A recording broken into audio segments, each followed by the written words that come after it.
Hey everyone. Oh man, oh man, oh man. It has been a moment since I've been live. As a matter of fact, I normally have some created content that drops before I go live again, but I'm going live today because I'm currently in the middle of dealing with editing my current created content because it has to do with Matt Powell, so it's been a pain in the ass. But man, it is good to be live again and to see everybody. Oh man, and normally I don't go live this late on Sundays, but I wanted to go live today because there's so much stuff going on. So much stuff going on in my life, just in the world in general, and all kinds of insanity, and stuff that it's worth having a talk. Not to mention all kinds of stuff that's coming up that I want to talk to you guys about. There's some things that I want to reveal, and it's just so much stuff. I have like a massive list here of things to address. Not to mention just crazies coming down the line, all kinds of things. So it should be a lot of fun. But thank you all so much for joining me. For those who are new here, I am JL. This is Bridge the Divide, where we talk about basically whatever's going on in the world, things that I find interesting, things that concern all of us, and just all the craziness that's out there, and how maybe we can do something about it. But before we dive in to all of the interesting topics, and me catching up with y'all, let's see who is in the live chat. So I see, because I love saying hello to everybody. I see Elizabeth Sylvester was in the house. I don't know if she's still here, but good to see you, Elizabeth. Thank you so much for being here. And Marcus Dresden as well. What's up, good sir? Good to see you. Thank you so much for being here. Captain Welshie, hello to you. Good to see you, Captain Welshie. And Dr. Nimrod, good to see you. Thank you so much for the Doctorate of Theology from the United Church of Bacon. I do appreciate it. I'm honored to be a part of that, so I do appreciate my inclusion in that, because what, if anything, there is to worship is better than bacon. I would say probably the sun, but bacon is a pretty good alternative. Won't let you down. Or maybe Joe Pesci, maybe the Church of Joe Pesci. Thank you, George Carlin. And of course, I see Donnie Does That's in the house. Hey everybody, says Donnie Does That. Good to see you, Donnie. Thank you so much for being here. Raven Darkstar as well says, bring out the holy hand grenade. There are heathens about. There be heathens about. Beware. We bring truth, and we bring science with us. Good to see you, Raven. Thank you so much for being here. I see Sean Alexander's in the house. It's greetings, fellow heathens, heretics, and hooligans. Watch out for those holy hand grenades. Sean Alexander, a member of the Godless Army. Thank you so much for the support, Sean. I do appreciate it. Your support helps to make this channel happen. So I really do appreciate that, Sean. And I hope you enjoy all the cool emojis that I make for you. We're soon going to unlock another emoji, which I'm going to surprise y'all with. I hope you all like that. So thank you, Sean. Just Call Me Abby's in the house. Good to see you. Just Call Me Abby says, poof, I appear. And I'm glad that you did. Thank you so much. And Tony Regime is in the house. Good to see you. Tony Regime says hello to everybody. And hello, Bridge the Divide. Hello, Tony Regime. Thank you so much, bud. John Fabiano's in the house. Says, what up, chat? What up, John? Good to see you. Same with Bob Nodell's Gyroscope. Says hello there, everybody. Hello, Bob Nodell's Gyroscope. So good to see you. Aaron Reese, another member of the Godless Army. Thank you so much, Aaron, for being here. Says, hey, people. Hey, hey. Good to see you. There's Charlie Welch, another member of the Godless Army. Says, boo, I am officially terrified. Because he is the only man on the internet you never make a bet with. Good to see you, Charlie Welch. And KCA Randy's in the house. Says, hello, JL. Hello, KCA Randy. So good to see you. Thank you so much for being here. Same with Peter Noddle. Says, good day, mate. Good day, mate. Good to see you. Thank you so much for being here, bud. Always appreciate it. Yes, Aaron, you are correct. Powell is a cancer. It's invasive and has to be removed. Absolutely. And it's a particularly weird video, and I think fully warranted of the thumbnail that I put on there. So I'm going the thumbnail that I did the preview on in the community post. So I'm just going to be releasing it soon. It's just I need to make sure that what I say, the things I say. I got okay. I'm gonna be honest with y'all. I've gotten a bunch of feedback where occasionally when I'm talking about topics, it can get a little heady. And I can drop a whole lot of information, and without like a full schooling of things, it may be perceived as kind of pretentious in that respect. So I've been called worse, but I'm trying to make sure it is as clean and concise as possible and gets my points across without getting lost, but also without getting lost in the minutia, but also entertaining and educating, or entertaining and educating as well, so that bring up interesting things that people might not know about. I'm trying to work on that as far as that, and I guess to be a little bit more energetic, because I was looking at my past stuff and it seemed like I just didn't have the energy that I should have, and be a bit more, I guess, bit more of a character. I don't know, or a bit more, I guess, enthusiastic. I'm not sure. I'm still evolving. as the term that creationists hate. I'm still evolving in my kind of persona, but I guarantee you will always have me. It's just how I present myself to y'all. So it's more entertaining and warrants, I guess, more views, because I am trying to build a channel here. So, but I appreciate all y'all's support, and hopefully that will be out soon. Let me see who else.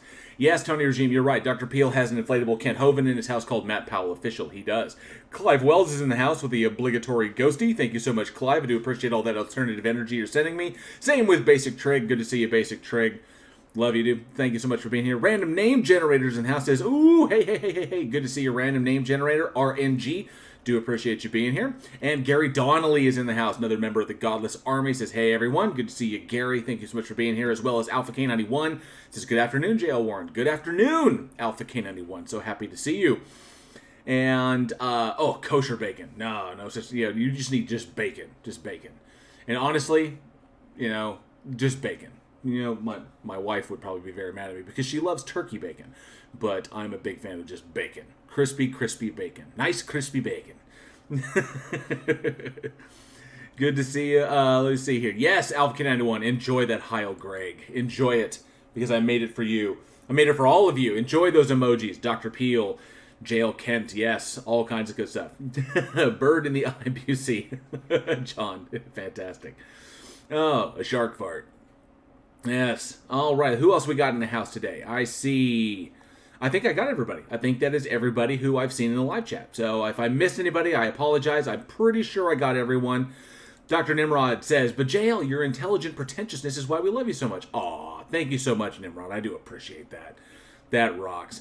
Random Name Generator says, it's Sunday. Tomorrow is Liberation Day, bank holiday, and JL is live. What more can I ask for? It's my pleasure, absolutely. And there's so much to talk about.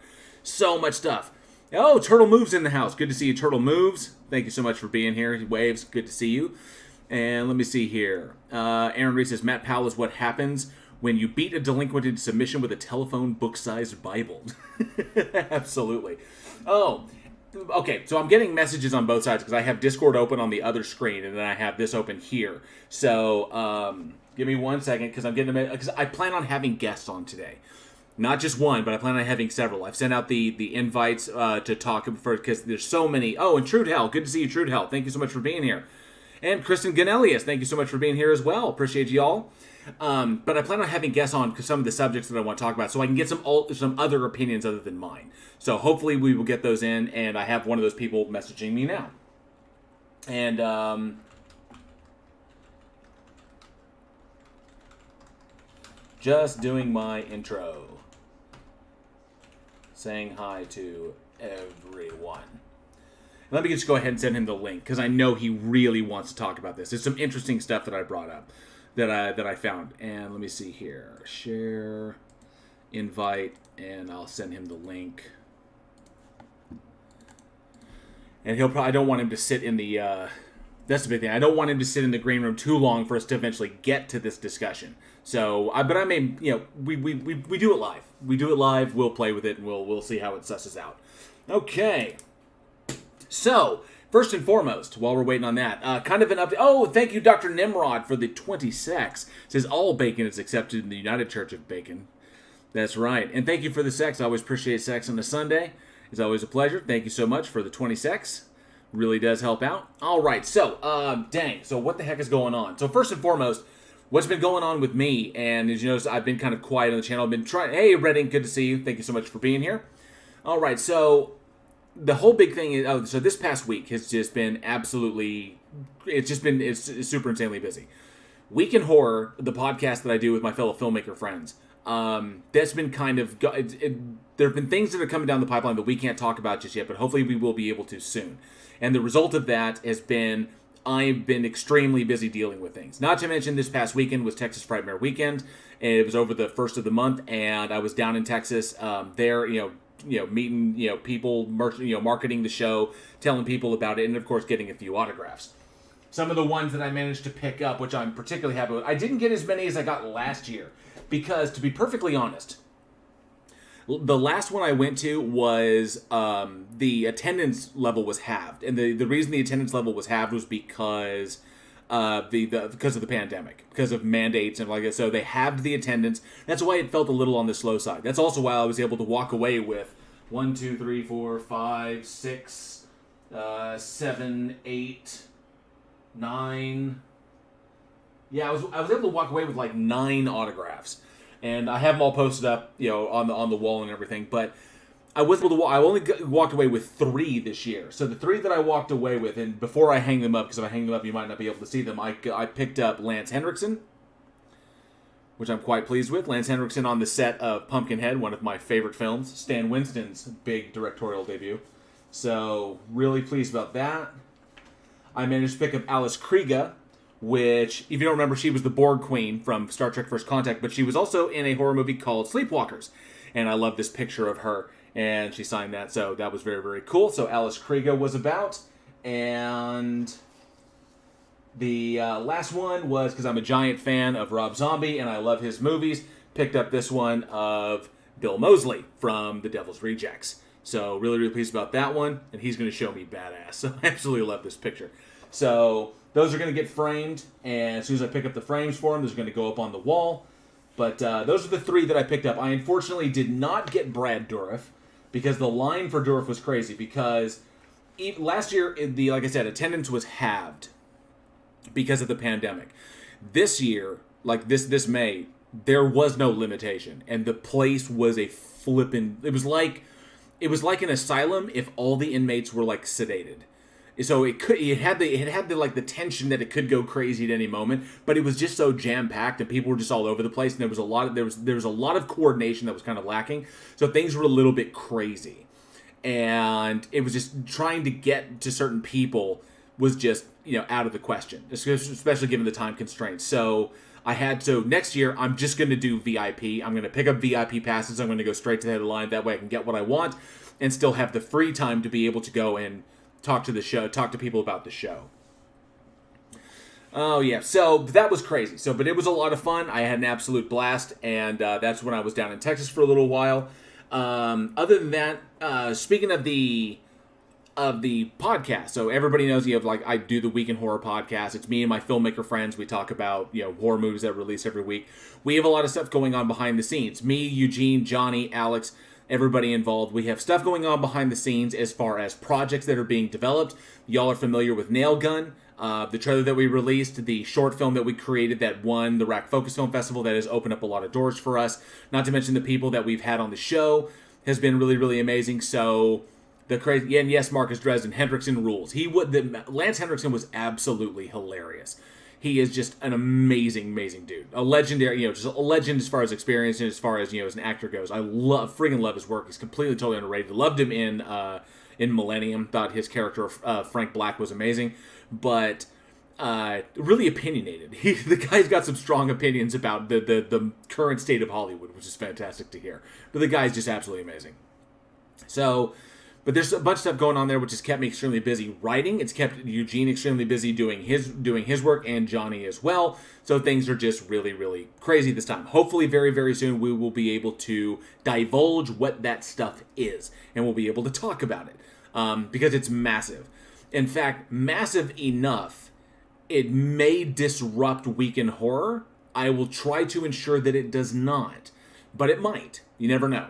It happens sometimes. Sometimes IRL just gets so involved, and I can't be there to record. We can't be there to record a show if there's no one in the office because we're all somewhere else. And it's about as much as I can say about that. So, like I said, details are scant right now, but hopefully we will be able to unveil big things in the future as soon as stuff comes down the pipe. So, big, huge things. So, big shakeups. I don't know. Maybe. It's crazy. We didn't expect it. It was always a pipe dream that our podcast could lead to opportunities in the future. You always think it was like, man, this could lead to this could lead to this. But you never really think it's going to happen.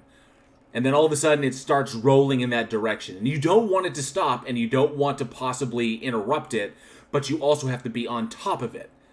So it takes really, really careful consideration. Luckily, I have an amazing team behind me with Eugene and Johnny and Alex and Aaron and my wife Angela. Everybody behind us working towards the same goals. So it's absolutely amazing. All right. But as far as that goes, be sure to maintain... Oh, yeah, I will tell you all this. For those of you who are fans of Week in Horror, we have a huge, huge announcement that we can talk about coming up on this episode coming up this Wednesday. So we will be talking about stuff then. So it'll just be something cool that we're doing with the podcast. So I hope you all are there. I don't want to spoil it, but there's going to be a huge announcement. Week in Horror, Wednesday, 7 p.m. Central. We're going to come in and we're going to do something really, really fun this month. So something new. We're doing something new.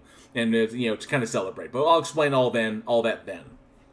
So as far as my created content goes, I know it's been a little dry. I know the last one I dropped, I think was... the last one I dropped was that guy who was misrepresenting atheism and making a bunch of, junk claims, stuff that he can't possibly back up. Oh, it was about objective meaning.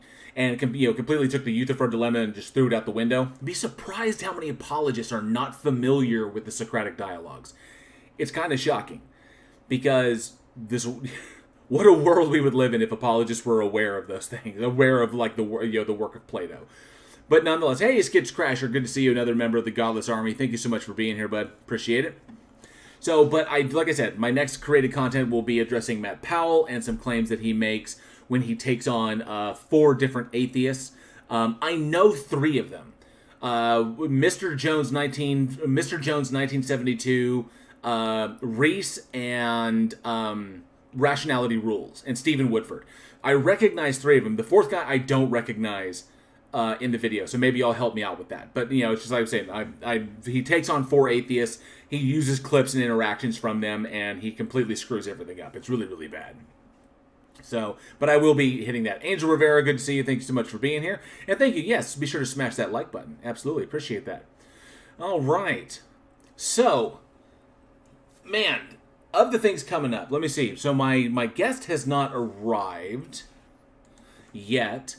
So I want so badly to talk about this, but I want an outside opinion, and I wanted to bring someone on who could readily talk about this. Let me see here. Let me message them real quick and see if they're available. Let me see. Aaron Reese says, "Let's just let the fans wreck Week in Horror like a rough house party." Tony Regime says, Bridges Divide. Of course they are unaware of it, or simply ignore it. It spoils their narrative. It absolutely does. It completely spoils their narrative. So, dang, I was hoping I would hear from one of them. Let me see here right quick. I don't know who the 4th guy, like I said, I don't know who the 4th guy is. I didn't recognize him. Random Ninja says, Matt Powell takes on 4 atheists. What kind of horror erotica have I missed?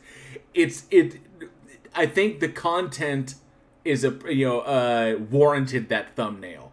There are 4 atheists from content that he uses in his video, and then I'm responding to that.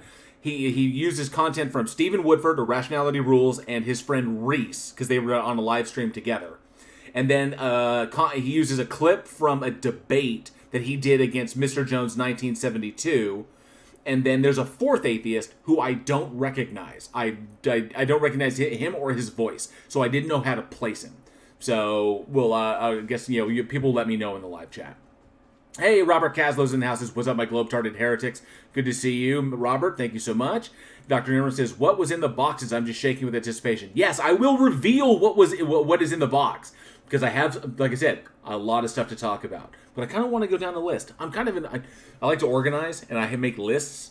Lists are good, but I guess I just got to kind of bounce around and do stuff. So, okay, let me know in the chat. My guests have not arrived yet, so let me know in the chat. Do you want me to do the reveal of what was in the box? Oh, dang it! I knocked over my vape. Do you want me to do the reveal of what was in the box that I put in the community tab? Do you want me to reveal this and the plans that are behind this? So I have them. No, the turtle moves, the 4 atheists of the apocalypse. Technically, there's the four beardsmen of the apocalypse. That's me, Johnny O, Irish Demon, and PhD Tony. And hopefully we'll get this sorted. Angel Rivera says it's Gwyneth Paltrow's head. Ken Hoven's toupee, says Robert Caslow. No, but people want to know. Do you all want to hit 1 if you all want to know what's in the box, or 2 if you want me to save it for later? So, Random says Aaron Reese feel Jesus in him, or is that an inflatable banana? it says reveal what's in the box, but do it Brad Pitt style. With a gun? What the fuck is in the fucking box? There's a lot of ones. It's not Amber Heard's turd either. Hashtag Amber Turd. Apparently people want to know what was in the box. Okay, so one of my guests is coming. You know this will be good. I'm going to reveal what's in the box once they pop on. Because he has the link. So once he pops in, I'm going to reveal it in front of him. True to Hell, thank you so much for 100 Nokia dollars. Says, what's in the box? We need to know now at once. You will know. You will absolutely know I'm going to reveal it. As a matter of fact, now that he's here, hey, Breakfast Tacos, good to see you. Thank you so much. And L. McNesby, good to see you. Thank you so much for being here. All right, so let's go ahead and do this. Let's bring him up. Our first guest, my first guest tonight. Let's bring him up. King Xerxes. I'm having some pretty severe connectivity issues. This might not work. Oh, okay. Well, it's all right. But first, before we dive into anything huge, I have a big reveal that I'm going to make. What's up? Okay, so, and no, I haven't converted or anything. But, so, here, it's not Hitler's mustache either. So, I was on a live stream with Jefferson Spatchcock. And technically it wasn't a live stream. I popped in at the end, and we were just having kind of like an off-air kind of discussion about stuff.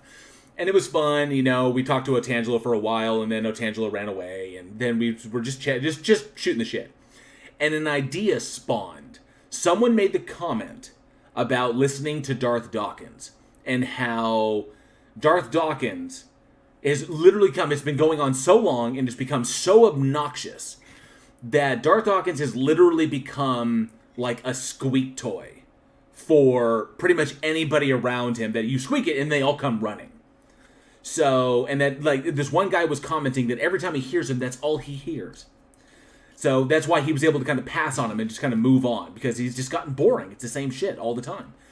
But that inspired an idea. So I would like to unveil, I literally did this, and this was after some discussion with the group. I created this. The official Darth Dawkins squeak toy. I'm sure it looks adorable, but like I said, I'm having connectivity issues, so your video is frozen on my end. I can hear you fine. Sucks. There it is. The official Darth Dawkins I will see. I will toy. go to the stream later, and I'll see it then. Or you can send me a picture. Absolutely, I can also do that. So I created the official Darth Dawkins squeak toy. It is a squeak toy, and it is yellow because his arguments are piss poor. So I have created the Darth Dawkins. Is hilarious. So I've created the Darth Dawkins official squeak toy. Now, the question is, did I create one of these? Or did I create a lot of these? And the answer is, I created a lot of these. As a matter of fact, I have 100 of them, well, 99 more, sitting in 2 boxes over there in my office. So what the heck am I going to do? Because literally the way to get them the cheapest, I had to order them in bulk, right? So I did something else. I bought DarthDawkins.com. Oh my. And I copywrote the image because I'm the one that created this. This image of Darth Dawkins is a custom. Oh, let me get it here. Sorry, is a custom one that I made. I composed that, so I created that as a digital artwork. I created it, and that image right there is mine. So I copywrote the image, made the product, and now I own the website as well. In fact, I own it for the next 5 years. So I'm going to be setting up a store where people can buy these. No, I would like to unveil.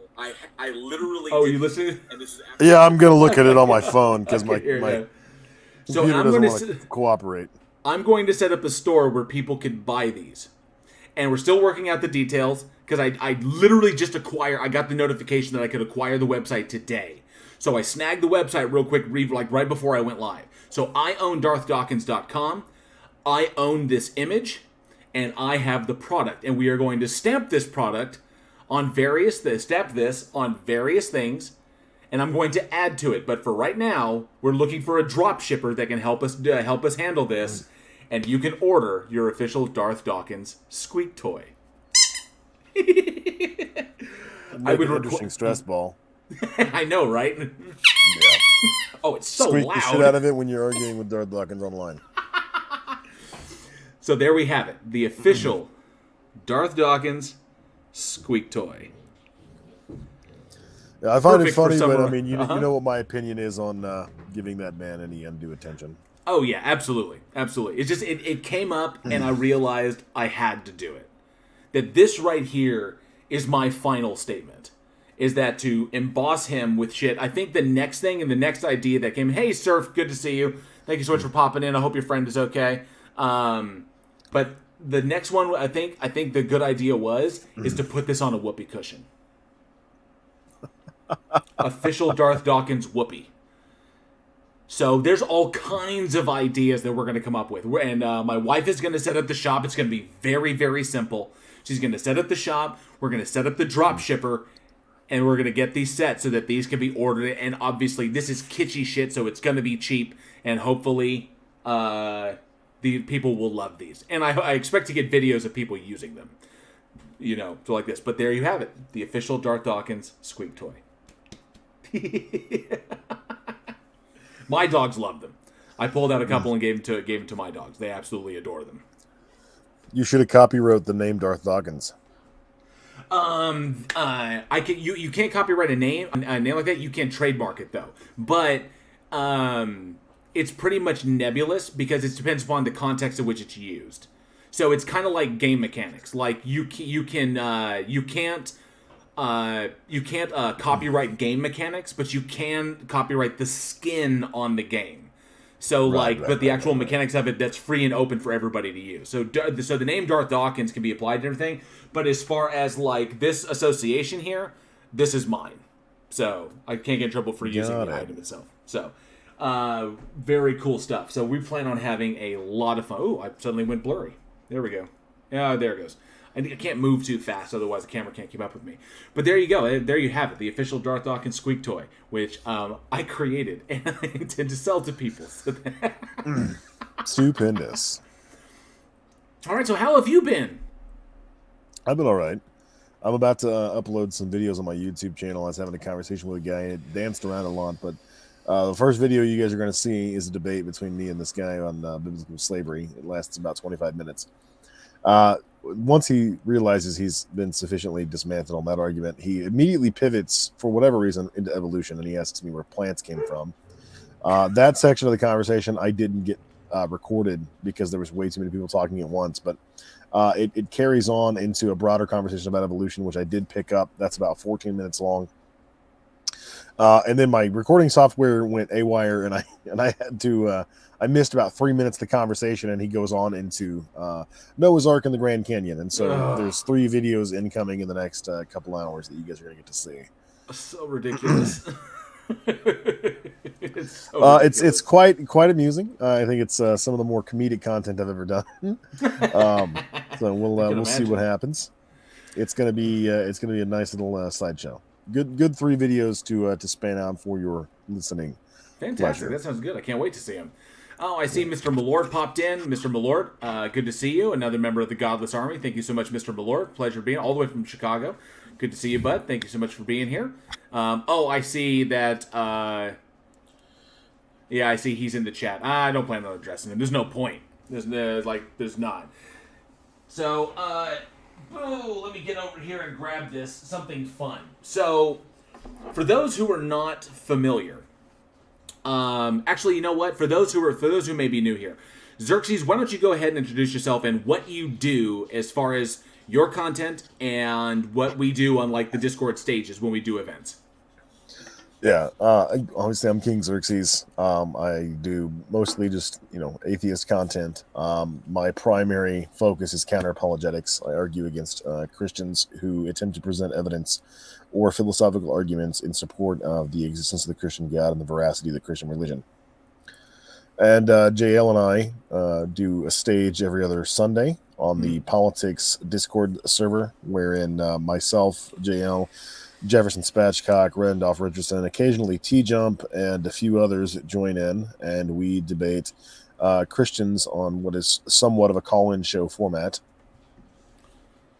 We used to do bigger stages back when they were public, but I'll leave my nostalgia out of the conversation for now. Oh, I miss those with audiences getting up around 500 people. Yeah, 500 people. Yeah, I miss those. So bad. we were owning the internet at that time. I was just it was a blast having just those giant rooms, and of course the Discord admins, they freaking love it. But yeah, it's just like then when they took away the oh, what did they call it again? Damn it, I've forgotten. They took away the search option, the stage discovery. Stage discovery. There it is. But Discord took away the stage discovery, and we lost the ability to do that too, to have our stages broadcast everywhere. So it was such a damn shame. Did I lose you? Oh, no, I'm still here. Okay, cool. Yeah. So, but I can hear you and just fine. I assume my audio is coming through without a lot of problems. It's just that I can't see anything you're doing. You're just frozen. Oh, damn. So big thing. Are you watching? Can you see the stream on your phone, or is it just frozen in StreamYard? It's just frozen in StreamYard. I can watch it on my phone. Let me pull it up real quick and go to the live, and then just turn the volume off.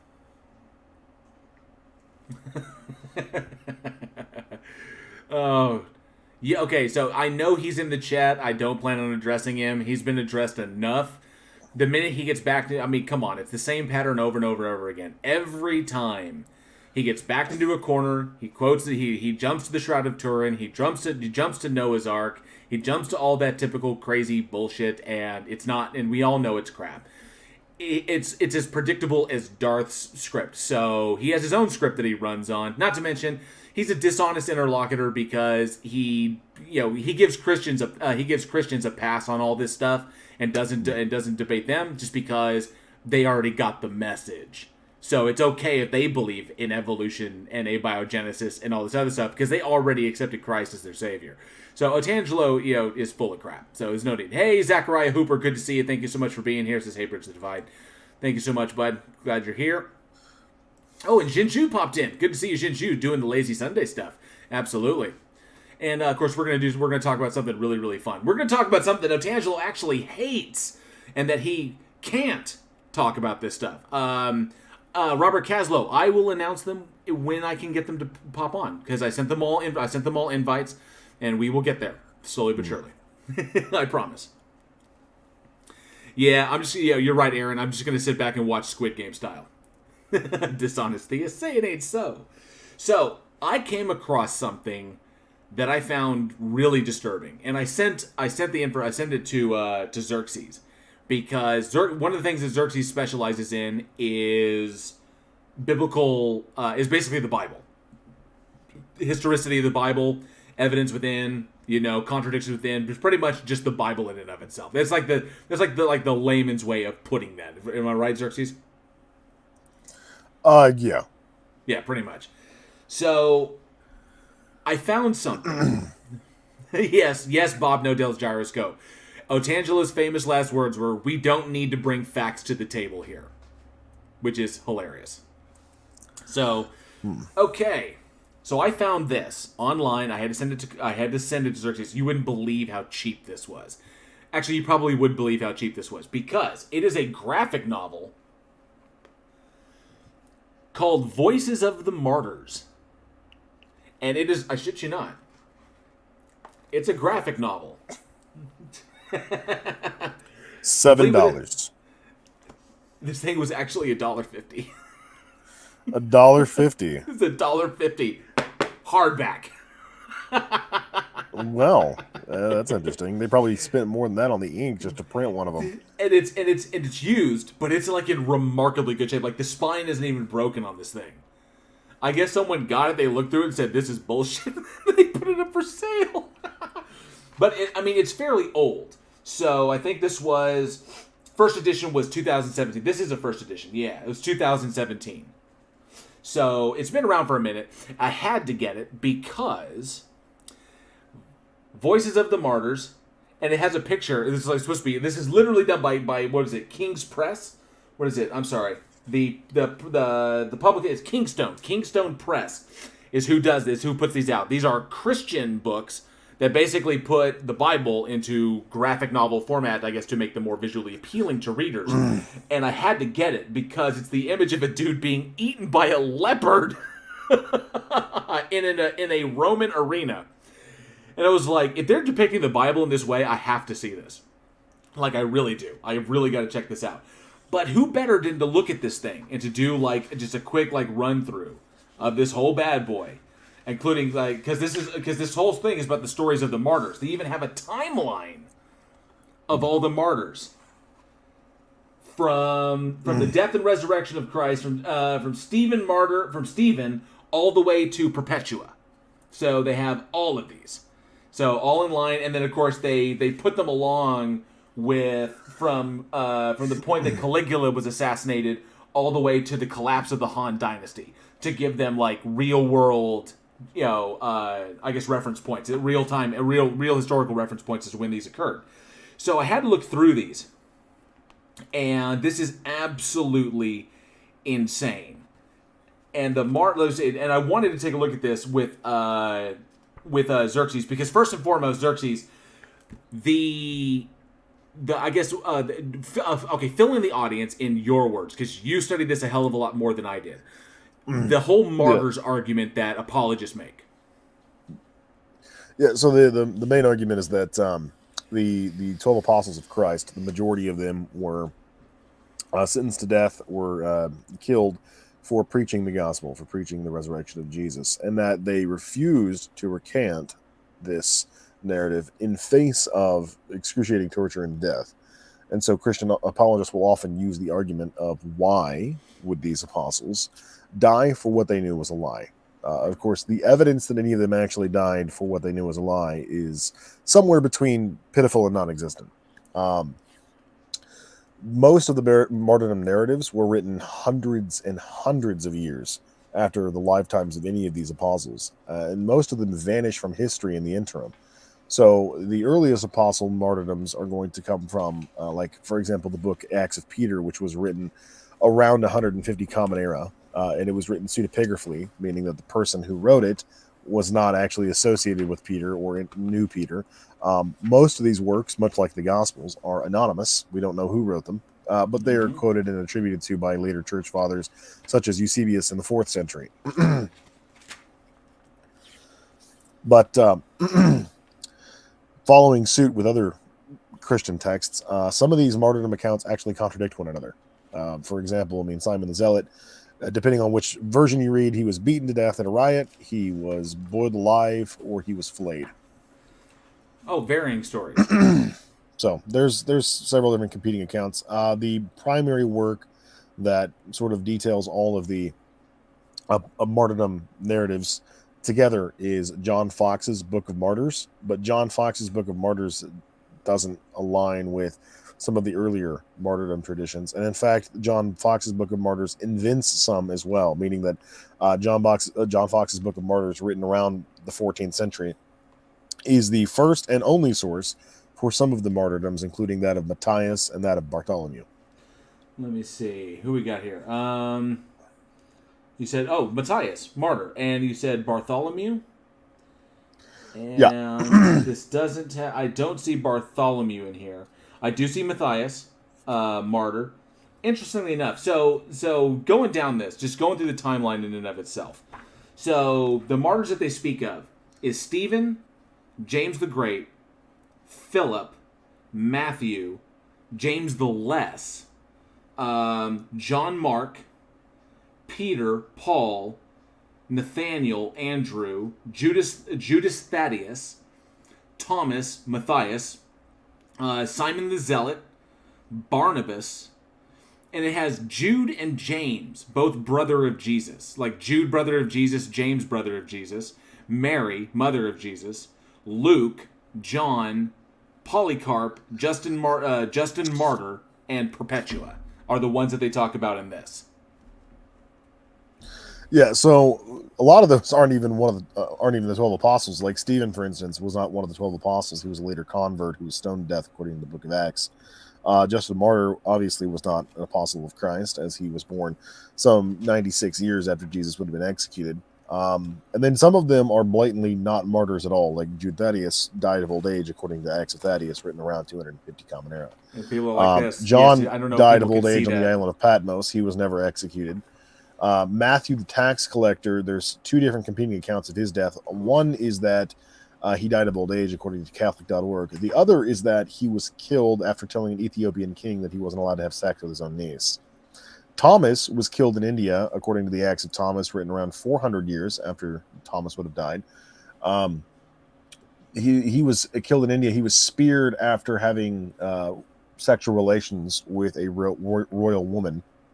So, very thin definition of martyrdom, according to these books. So you said Stephen was stoned to death, and there is an extraordinarily graphic depiction of Stephen being stoned to death. As you can see right there at the top for all the people in the live stream. There's a really graphic depiction of him being stoned to death there. Yeah. Next up was talked about. Let me see. James the Great, martyred AD 44. He apparently was killed by Herod Agrippa. Herod Agrippa did not like this. He persecuted the followers of Christ. We arrest you in Herod the king's name, and then they decapped him. So yeah, but what's funny about that is that that's mentioned in the Book of Acts that Herod Agrippa killed James. It doesn't say why. It just says that he was put to the sword. Put to the sword. Okay. So, and apparently Philip, the martyr, was crucified? Crucified, and he suffered 40 years of torture as a consequence of denying Christ. Acts of Philip also was written 400 some odd years after Philip would have died, assuming he was a real person at all. I mean, most of these martyrdom narratives, like the actual sources that say that these people were killed, even if you take the ones like Philip and Andrew, which say they were killed, crucified, something like that, they don't include any details about the explicit motivations of their executions other than breaking certain laws. And at no point do any of these accounts offer an instance wherein these people were given the opportunity to recant their statements and refused, knowing that they would die as the result. So in order for this to be considered genuine martyrdom, you would need an instance wherein an apostle of Christ was preaching the word, that he was arrested and sentenced to death for preaching the word, that he was given the opportunity to recant, that recanting would have saved him, and he still refused. Based on that criterion, none of these people were martyred. Let's see, page 267. The one that you brought up, Matthias.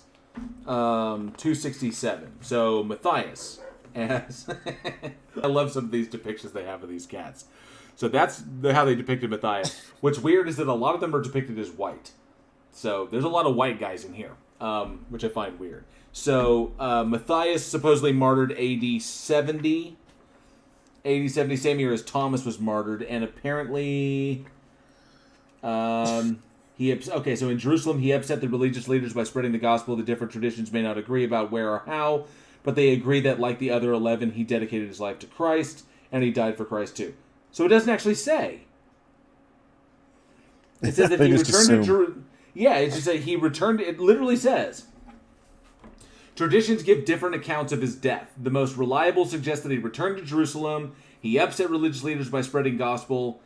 The different traditions may not agree about where or how, but they agree that, like the other 11, he dedicated his life to Christ and he died for it too. So they don't even say that he did. There's at least 4 different main competing traditions on how Matthias would have died. But the funny thing is that the actual martyrdom of Matthias is first mentioned in Fox's Book of Martyrs. Right? There's no, like with Philip or Andrew or Peter, there's like 2nd, 3rd, 4th century references to that. But with Matthias, there's no reference to his martyrdom until the 14th century in John Fox's Book of Martyrs, which is later contradicted by certain Episcopalian preachers in the 17th century. Huh. What's I see Commander Darklight's joined us. Good to see Commander Darklight. Thanks so much for being here. Another member of the Godless Army. I do appreciate it. All right, hey, Otangelo, if you're pissing the mods off, that's what the mods are there for, my friend. And I trust the mods. That's why they're mods. So, don't piss the mods off. That's on you if you do. Let me see here. Were there any that are particularly contentious of the ones that I mentioned in here? Oh yeah, like Jude Thaddeus wasn't killed at all. According to Acts of Thaddeus, he Okay. died of old age. Jude Thaddeus, martyr, 280, page 283. Oh, I went straight to him. Judas Thaddeus. All right. So this says, okay, wow. And everything you said happened. He was taken from him, but he did not. He returned. He left again. The Holy Spirit. Let me see here.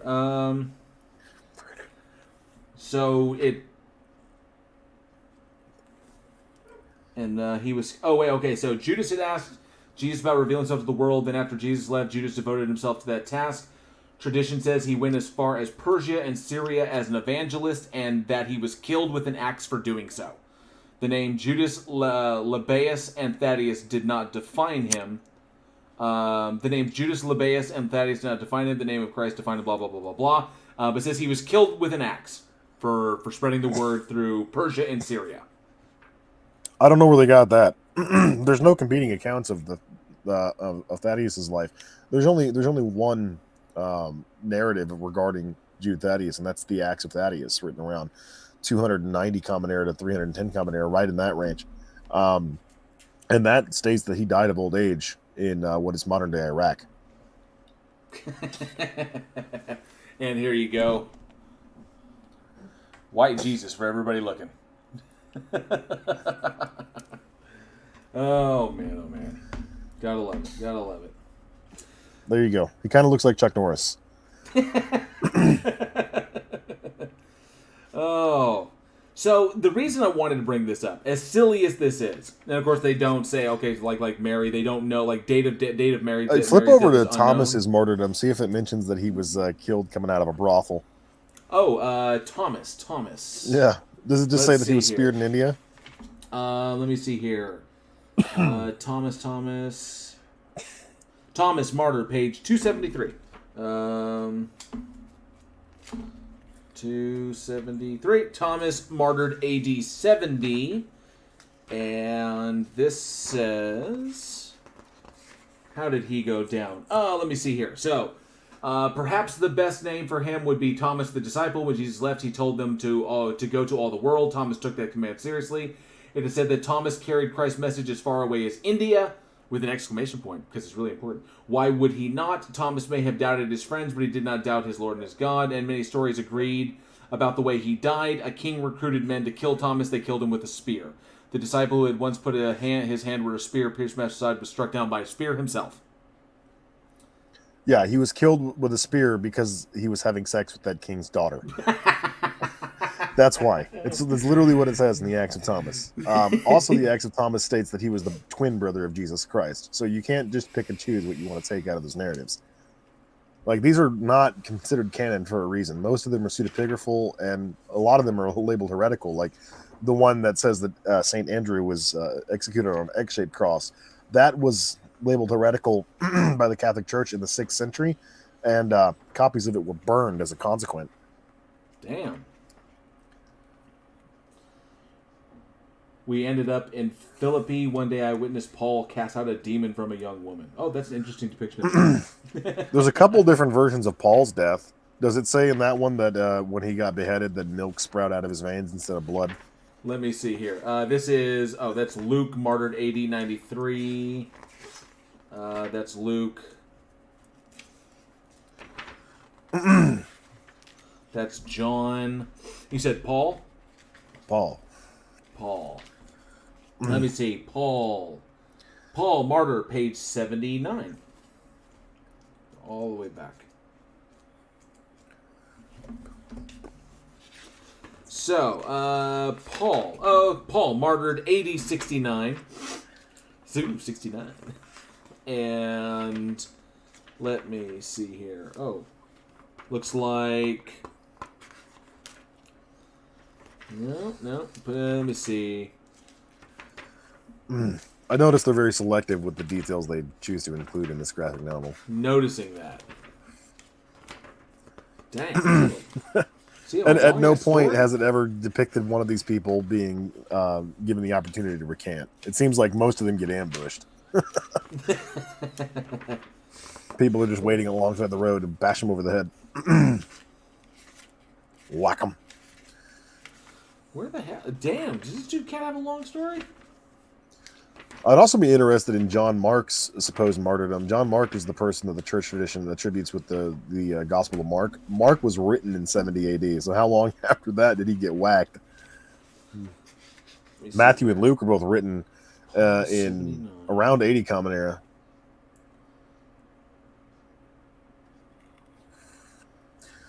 They're really hard pressed to squeeze Luke getting killed in 93 Common Era, since it's church tradition that Acts was written by the same author as Luke, and Acts was written around the turn of the 1st century. So they're gonna that's tight fit.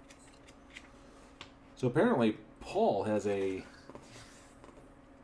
exceptionally long story in here. 1 second. Well, there's a bunch of different competing accounts about how Paul was killed. Everybody seems to agree that he was killed by the Romans, but how or when or why is disputed. But like I said, my favorite version is when he gets beheaded and milk starts sprouting up out of his neck instead of blood, for whatever reason. Peter, and then... Good Lord. Okay, so you said Paul. Let me see here. Like Paul and Peter were most apostles were killed for their faith. It was like, well... The story of the apostle, the sent one, is almost over, and yet it continues. A Pharisee, blah, blah, blah. Hang on a sec. He's got a nice denouement there.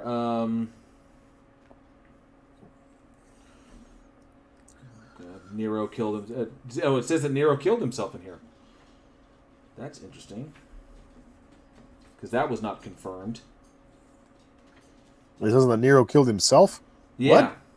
What? It's That's not like, true. like I shit you not. It has an image. He was assassinated. But soon the man who ordered the end of my friend's life, General, faced the end of his own. While mobs assembled and his world crumbled around him, Nero weighed his options. Powerless against his many enemies, the so-called god Nero killed himself. And shortly after the apostle left this world, the emperor followed. So, well, I guess there is there's a picture of him falling on his own sword, which is full of crap. I guess according to his biography by Tacitus, he did kill himself. All right. I'm trying to find where it talks about Paul, where Paul died. Maybe they didn't include the whole milk scene. I'm not seeing it. But they dedicated a huge amount to telling his story. But I'm having difficulty seeing where exactly it was declared that he died. Paul pretty much considered the premier martyr. For the record, when it says James the Great and James the Less, that's really just talking about older and younger. So James, son of Zebedee, is James the Great. He was the one that was killed by Herod Agrippa. And then you have James the Lesser, and if you assume that the passage in Josephus' Antiquities of the Jews, book 20, chapter 9, is accurate, then according to that passage, James the Lesser, or James the Younger, a brother of Jesus, was killed because he pissed off a Sadducee by the name of Ananias, or Ananias the Sadducee. Now, what's interesting about that is if James the Younger had been killed for blasphemy laws, it doesn't make a whole lot of sense why it would have caused an uprising and gotten Ananias deposed. So that's an interesting thing. It would appear to be the case that the James that particular passage is talking about was not James, the brother of Jesus, because a heretical blasphemer would have not have sparked outrage amongst the Jewish Sanhedrin. There's an index actually at the end of that book 20, where it talks about all the people that they were referring to, and there's 4 different Jesuses listed: Jesus, son of Daniel; Jesus, son of Damius; Jesus, son of Gamaliel; Jesus, son of Ananias, and then one more that I can't remember off the top of my head. But none of them are Jesus Christ. And then all the Jameses are also listed in that annex, and none of them are referred to as James, the brother of Christ. And Josephus was not one to denote people based on their brothers. He denoted people based on who their father was. So this is a really weird exception to the rule. But assuming that it was accurate, which would fly in the face of modern scholarship, then even that doesn't really count as a martyrdom because his execution was not like, it doesn't say why he was executed other than he just broke the law, nor does it say that he was ever given any opportunity to recant or that he broke the law by saying something as opposed to doing something. These deaths seem to be pretty swift executions throughout the narratives, and none of them depict an instance where one of these disciples was given the opportunity to take back what they said to spare their own lives. And we don't know that they may have, because if you read Eusebius' Historia Ecclesiastica, in book, I believe, 8, chapter 2, Eusebius explicitly states that he will not incorporate into his history any of the churches that fell victim to the persecution and waived their faith. Any of them that were shaken, any of the apostles or the churches that stopped being Christian because of the persecution, so on and so forth. He's not going to talk about any of them. So we don't know how many of these people actually recanted, if any of them. Like I said, it's very mysterious that in each of these instances, none of the disciples are depicted as having been given the opportunity to recant. Almost as if that's not why they were killed, because as we see throughout the pseudepigraphal writings that document these instances, like with Thomas, he was killed for infidelity, for violating a king's daughter, which was a grievous transgression. No matter who you were, it didn't matter if you were a Christian. I found Peter's disciple death. Or what? So I found his death. Paul's? It took a minute. Oh, Paul's death. Yeah, it took a minute because it was buried in here pretty bad. Hey, Angie, good to see you. Thank you so much for being here. Stay safe driving. First off, they depict Nero. They depict Nero completely comically, like he's like wearing lipstick and looks like a clown. But they depicted that his death was commanded by Nero, and I guess the executioner refused to put his head on the block, and he was executed. That he was decapitated by an executioner at the command of Nero. Is how he died, and it doesn't show any of the milk stuff or any of that, but basically just like whack, and then he's just decapitated. That's it. And then they have this moment where Luke apparently was there and saw it. And he says, and then he's about to interject, and then someone grabs and says, "They'll kill you too, Luke. Paul does not want that. The apostle told me you must live to finish your books." Yeah, so that's interesting because neither Luke nor Acts details the death of Paul. Huh. So, yeah, it's pretty much it. And then shortly after that, Nero supposedly killed himself, but as far as I know, the incidents about, or the details around Nero's disappearance were that, and subsequent, the Nero Redivivus legend.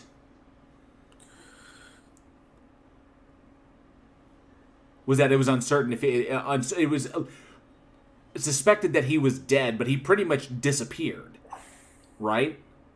If I remember my Roman history correct, because he pretty much left. He left to go somewhere and he never came back. Okay. If I remember correctly. I looked it up briefly because I'm not that well versed on the fates of certain Roman emperors, but it does apparently seem to be the case that according to at least Tertullian and Tacitus, that he did kill himself. So perhaps just rumors. I'm not entirely sure whether that's confirmed or not, but at the very least, I know that most of the information included in this graphic novel is a canard at best and just outright fabrications at worst. Oh, let me address this real quick. They seem to be really heavily picking and choosing what they're going to include in these martyrdom narratives. Flip over to Matthew's death and see if it says that he was killed by an Ethiopian king after telling him not to bang his own niece. And you said Matthew? Matthew, yeah. Because according to Catholic.org, he died of old age. Give me 1 second. So let me see here, because let me see here. Because okay, so your way or Yahweh tested by fire keeps messaging me. That is Mr. Deliso, or whatever he wants to go by. But I wanted to have a chat with him, and Deliso, I'm going to have a chat with you, but you need to email me. I sent you my email address. Okay, my email address is bridgethedivide 2022 at yahoo.com. Is Deliso a Christian apologist? So somebody who's going to have these. I'm not sure if he's an apologist per se. That was something I was going to suss out in the discussion with him. So bridge the divide 2022 at gmail.com. Let me see if it wound up in my spam. Oh, there it is. Okay, okay. So Deliso, it's in my spam folder. I just found it. So I'm going to move this to my not spam folder so that it's right there. All right, I'm in my inbox. I see you. I'm going to send you the link. Okay, so hold your horses. I'm speaking with King Xerxes at the moment, so hold your horses. I have a lot of stuff I want to talk about today, so we're going to get to that. So just, there you go. So, Matthew. And like the whole reason, so you said Matthew? Yeah. Matthew martyred AD 60. Not possible. The Gospel of Matthew was written in 80 or later. His Matthew There's martyred no way 80, he was martyred in 60. Matthew martyred The Gospel of 80, Matthew 60. was written 20 years later. So they would have to be admitting that Matthew wasn't responsible for the Gospel of Matthew, which I don't think they would. Oh, there's more white Jesus. Hella So white why was Matthew killed according to this? Let me see. Okay, so Matthew says he gave up his entire life as the others had. As a man who worked with money, he understood value, he understood worth, he understood Jesus was someone worth living for and worth dying for. We should not be surprised that Matthew remembered and wrote about Jesus' story about the man who found a treasure in a field and sold everything he had to buy that field. The story described Matthew's life and death. Matthew found his treasure. Jesus Christ gave up everything because he knew Jesus was worth everything. It has him being... Matthew was a sinner, gave up sin, but he did not... looks like he was stabbed to death. Or speared to death. And axed to death. Basically, like a group of people. The early traditions say he was killed. Okay, so some say he was burned at the stake. Some say he was beheaded. Some say in Egypt. Some say in Ethiopia. But the earliest traditions say he was killed because of his ministry. And has a bunch of dudes. Well, the earliest tradition, quote unquote, would have come around like the latter half of the 2nd century, early part of the 3rd century. So it's not like, it's not like these happened relatively recently to the lifetime of Matthew, but the primary account of Matthew's death is that he died of old age, according to Catholic.org.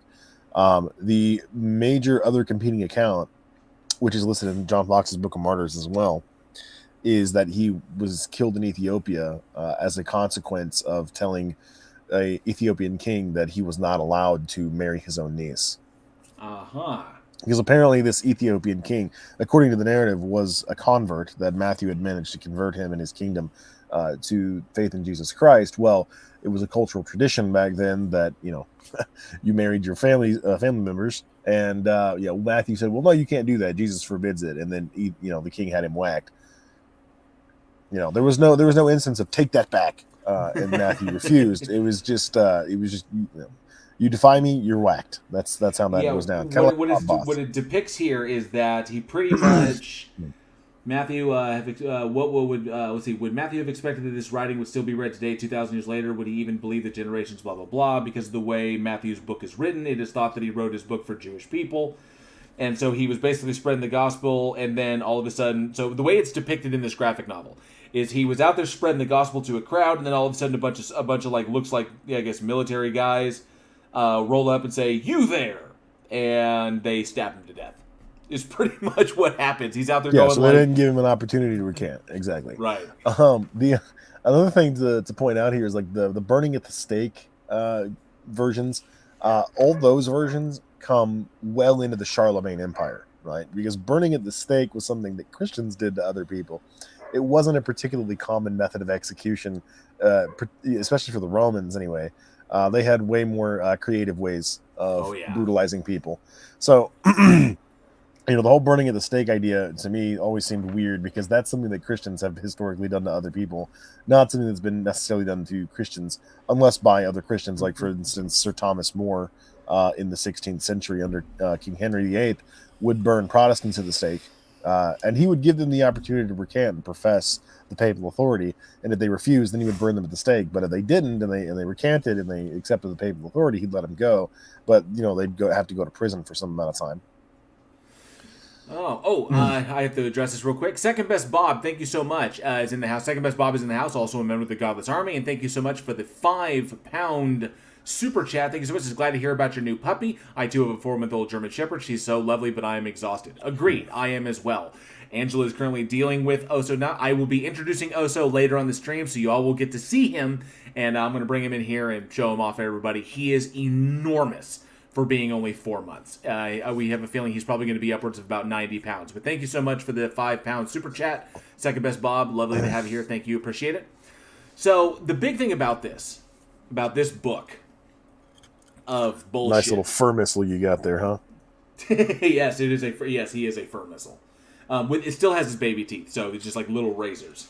The thing about this, and the reason I wanted to bring this up, and then there's somebody getting eaten by a leopard.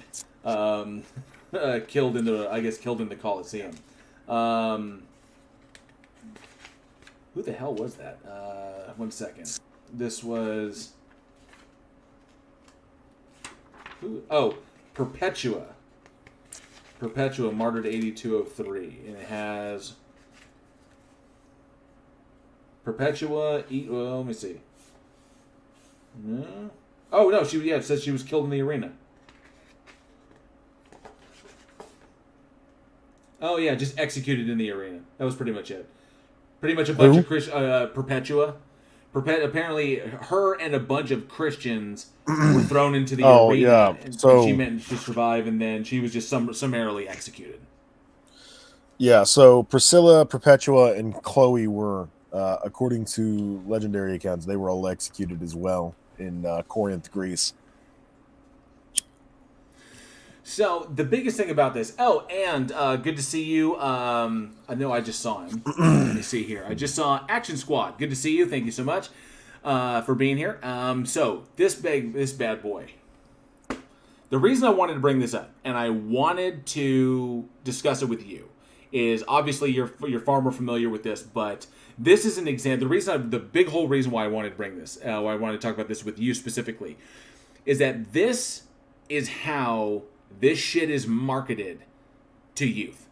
So obviously sticking a Bible in someone's hand, just sticking a Bible in their hand and saying, take it at this and this is what it is, doesn't necessarily work. And like any type of marketing, you've got to improve and try to make your shit more basically more sellable. And what this does is essentially tries to take the whole like biblical narrative or the specific cherry pick narratives that they have and sell them, in a deal that's more visually formatting or more visually appealing because pictures are far more fun to look at, and the comic book format is more popular than the format of the Bible. So, or I guess easier to digest than the format of the Bible. So, this is just one way. This was one particular example of marketing to youth and how groups like this, groups like Kingstone Press, attempt to push this shit out there so that kids will get a hold of it and obviously read this and obviously probably go looking for explanations if they find the stuff, whatever. But really, when you do the work, it really only serves to muddy the waters and complicate things because if they get their information, if they go out there and they actually do the work like you have done, then it becomes, I think I accidentally lost him. There he is. So if you go out there and actually do the work, you find out these are, like I said, cherry-picked and problematic. But this is the kind of gross shit that is done to depict this stuff, to basically put on the cover of a dude being eaten by a leopard in a Roman arena so that they can market this shit towards the youth. And I found that to be rather gross. Sean Alexander says, yes, the graphic novel is just an overbloated version of a chick tract. Still got you, Xerxes? Oh. Oh, there, did I get you? Can you hear me? Yeah, I got you. Okay. Yeah, I was actually talking for a minute there. I don't think you could hear me. Oh, I don't think we could. We actually lost you. Yeah, like I said, I'm having like pretty severe connectivity issues because I'm using my mobile hotspot on my phone right now gotcha. because I have a family member playing online video games and we cannot share the same internet together while they're doing that. So, but yeah, I wanted to get your take on to my that. phone internet. I wanted to get your take on that. This methodology of making the shit palatable to the youth, putting it in a format that the youth can easily digest, comic book format, which Sean Alexander pointed out, it's just like it's like a bloated version of a chick tract, and I found this particularly gross. Yeah, it's visually it's just offensive, but also, I mean, they're marketing this towards kids, usually young adults like teenagers and whatnot. And it's no different than like the Action Bible. I don't know if you've ever seen one of those, but it's a graphic novel version of the Bible, and it's doesn't leave a whole lot to the imagination. The violent deaths of certain characters. What about the daughters seducing their father? Yeah, exactly. None of that is left to the imagination. Matter of fact, if I correctly remember in the Action Bible, the story of David and Bathsheba, Bathsheba is just full on naked on that roof in the pictures. they don't leave nothing out. That's wild. So yeah, I wanted to get you to John Rapp. Good to see you. Thank you so much for being here, bud. Another member of the Godless Army. Do appreciate it. But yeah, I wanted to get your take on that. It's just kind of gross, just how ridiculous. This is the kind of shit that's out there. Just kind of like essentially, it's just like anything else. It's cherry picked. It's basically serving to push a particular narrative, and that's all it is. It's literally more propaganda that I felt that people. Go ahead. JL, we need to consider this for just a little bit longer. Maybe it's not the case that this is marketed towards just kids. Maybe these people have realized that the target audience, Christians in general, prefer picture books as opposed to just literature. And all that entails. Yeah, I think that might be why. Look at all the pretty pictures. But yeah, well, I mean, if you think Christianity is it's a fucking blood cult. I mean, it's a cult of human sacrifice. So, the more barbaric and gratuitous the imagery, the more attractive it is to the people that believe in this stuff, right? Like take the Jesus movies, right? I mean, you had Jesus Superstar, you had that Jesus movie with like Bruce Macchio back in the 80s, but there's no Jesus movie that has ever come close to the box office record of the Passion of the Christ. Passion of the Christ, the bloodiest, most violent, graphic Jesus movie they could make. Literally, they went through extra effort to make this as gruesome as possible.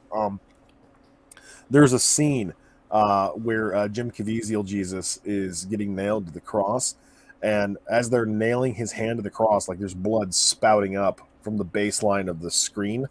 Right, there had to be somebody in the behind the scenes. There had to be somebody with a little tube of fake blood squirting it as they were nailing that nail into the cross. Right. They made it as gruesome as possible, and it broke records. I think that the box office on that was because the budget was only $12-13 million,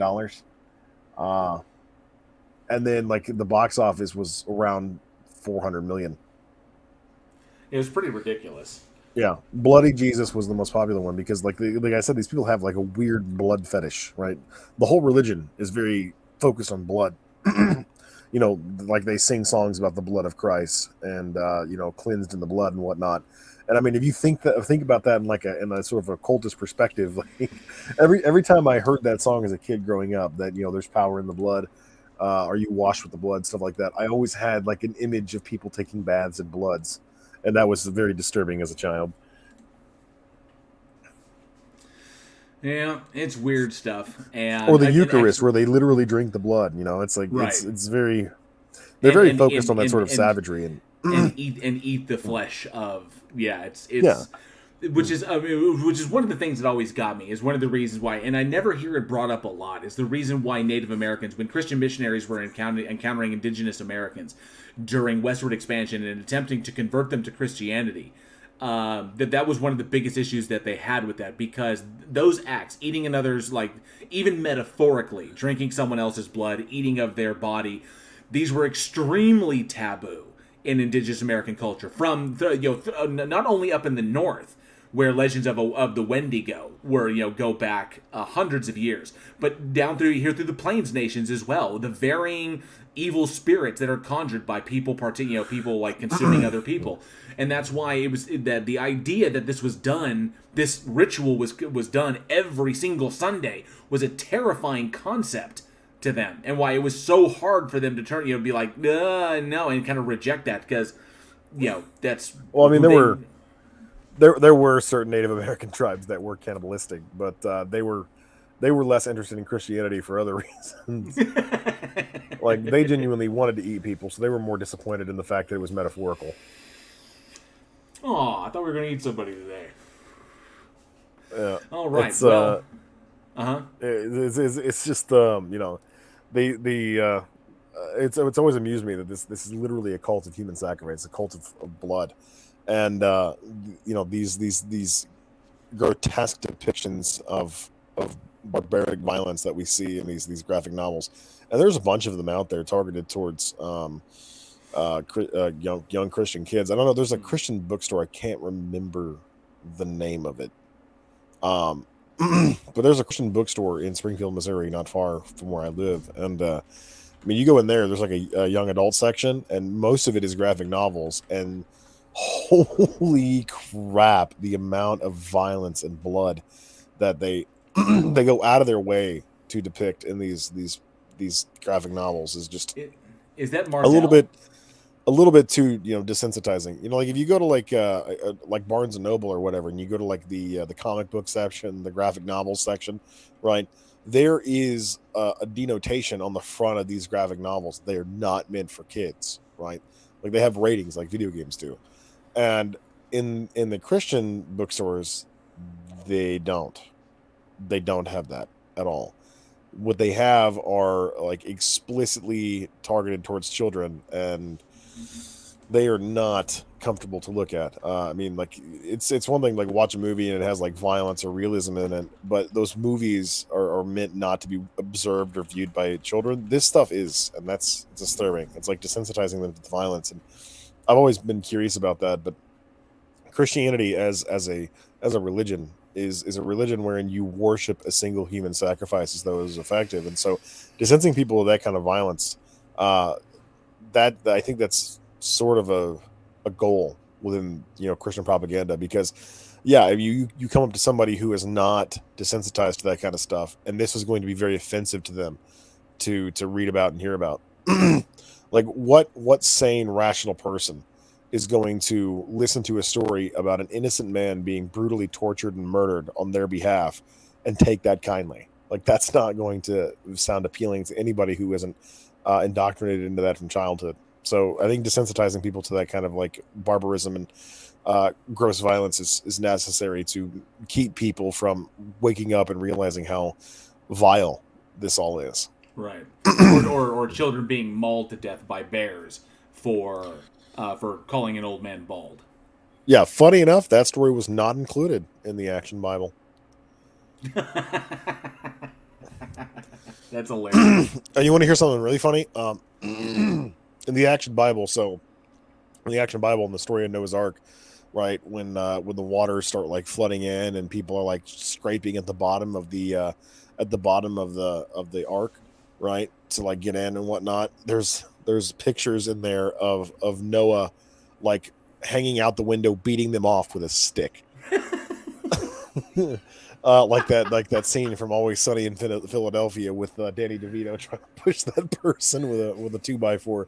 But then what's really gross is that like later on in the Action Bible, there's actually there's pictures wherein Noah is like scooping up the floating dead bodies to feed to the carnivores in the ark. Oh my god! Like he's fishing them up out of the water to feed to the lions and shit. Well, I guess they're trying to shore up that little problem. Yeah, which just leaves the question of what do the herbivores eat? What are the herbivores eating? 6 miles underwater. Oh, absolutely nuts! All right, so yeah, it's a wackadoo. I'll give you that. Absolutely. Well, I appreciate you popping on to discuss that for me and taking a look at that and helping to pretty much educate the audience on those who may not have been aware of these things, and the lies that are perpetuated, though I guess the skewed narrative that's perpetuated to try and sell this crap, and so that people could be more aware of it, and how even something like that, that's how pervasive it eventually gets. I know a lot of people were aware of it. This just happened to be a particularly gross one, given its depictions and what it's basically saying. Hey, it's a comic, and kids are going to be drawn to comics. They're going to get their hands on it. They're going to read it. I found it to be just utterly, utterly gross. So I have Mr. Deliso has popped in. He has accepted the link. So I was going to have a chat with him, and because he was on, I guess he was doing a debate earlier, or he was talking with, I think it was with, I can't remember who. I'll get the information there. But I caught him and says he was doing a debate, and I said I'll be happy to debate this cat, or I'd like to have a discussion with him basically on his beliefs and everything. So I'm going to bring him up. Xerxes, you're welcome to stick around if you can. I don't know how your connection issues are going, but I was going to chat with him and see what he has to say. Let him introduce himself. Sound good? Yeah, I could stick around until my connection becomes too overloaded and I just can't sustain it anymore. Gotcha. Or if you need to take a break and just wait, if the other person happens to stop and you can come back on, you've got the link, so that link will be fresh for you whenever, if you do want to come back when it's stronger. Right. There is a poker stream going on right now that I wanted to go watch, but I'll hold off on that and see if there's anything I can offer to this conversation you're having with this guy. But if you want to, if you want to just leave it, one-on-one with you guys, I'm not gonna try and take your thunder. But yeah, let me pop on with him one-on-one. And like I said, you've got the stream and you've got the key, so you can pop in a little bit later. But this will give us a chance to kind of introduce him and kind of like set the field and everything. Sound good? Right on. All right, Chief. Yeah. Let me know if he wants to talk about the Bible, and I'll come back. Will do, definitely. See you, buddy. All right, boss. Later. All right, that was King Xerxes. So appreciate him hanging out with me. It's always a blast. And of course, you'll catch us every other Sunday. So it'll be next Sunday. We'll be on the politics. It'll either be on the politics Discord server or the PNR, or the politics and religion Discord server, doing our stage with Jefferson Spatchcock, Taco, Ix, Randolph Richardson, and a number of other individuals who are going to be popping in there and hanging out with us, and basically doing this exact same thing where we talk to theists and we talk about their claims and hear their justifications. Pretty much walk through those. So let me see here, and I'll get that when I get that set up. You'll have the link to join that. But here we go. Mr. Deliso, please join us. Thank you very much for the hospitality, man. Absolutely, my pleasure. So I happened to catch you on a debate, and it was being moderated by Jefferson Spatchcock, and I'm a subscriber to his channel, so I got the notification, had to pop in there and see some stuff. And just kind of hear what you're saying, because I do this pretty much all the time. This is what I do, and I debate as well as have discussions and everything. And setting up a debate requires a lot of logistics.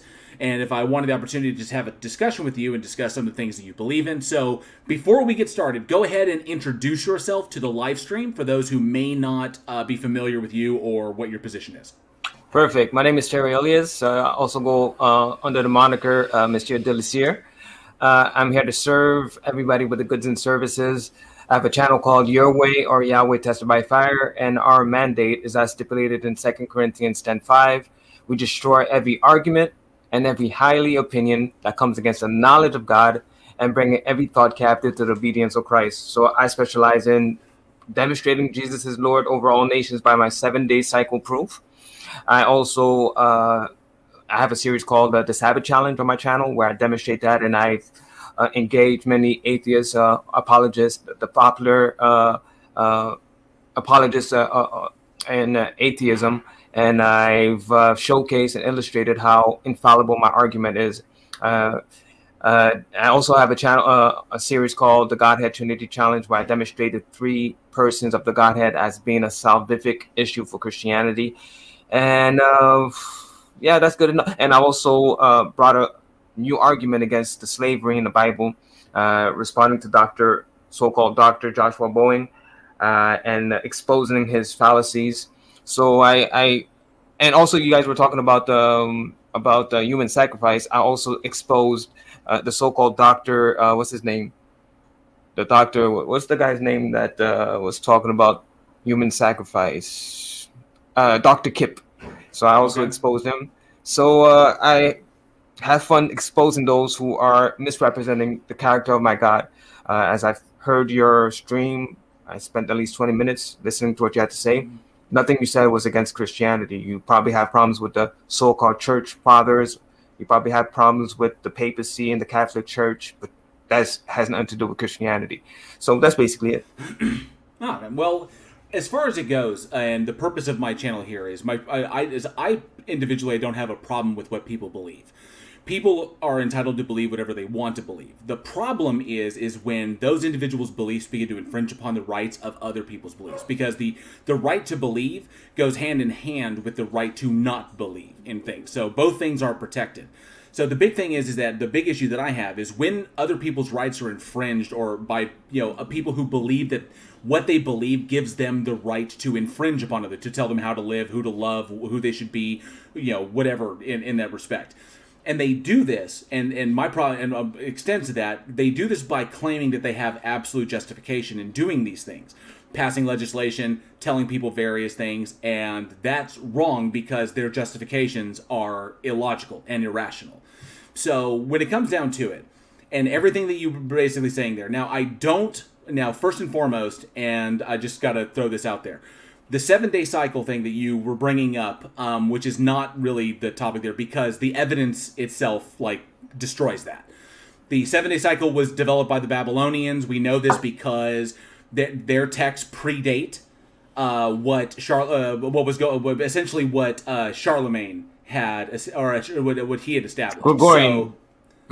I think you're talking about Gregory, not Charlemagne.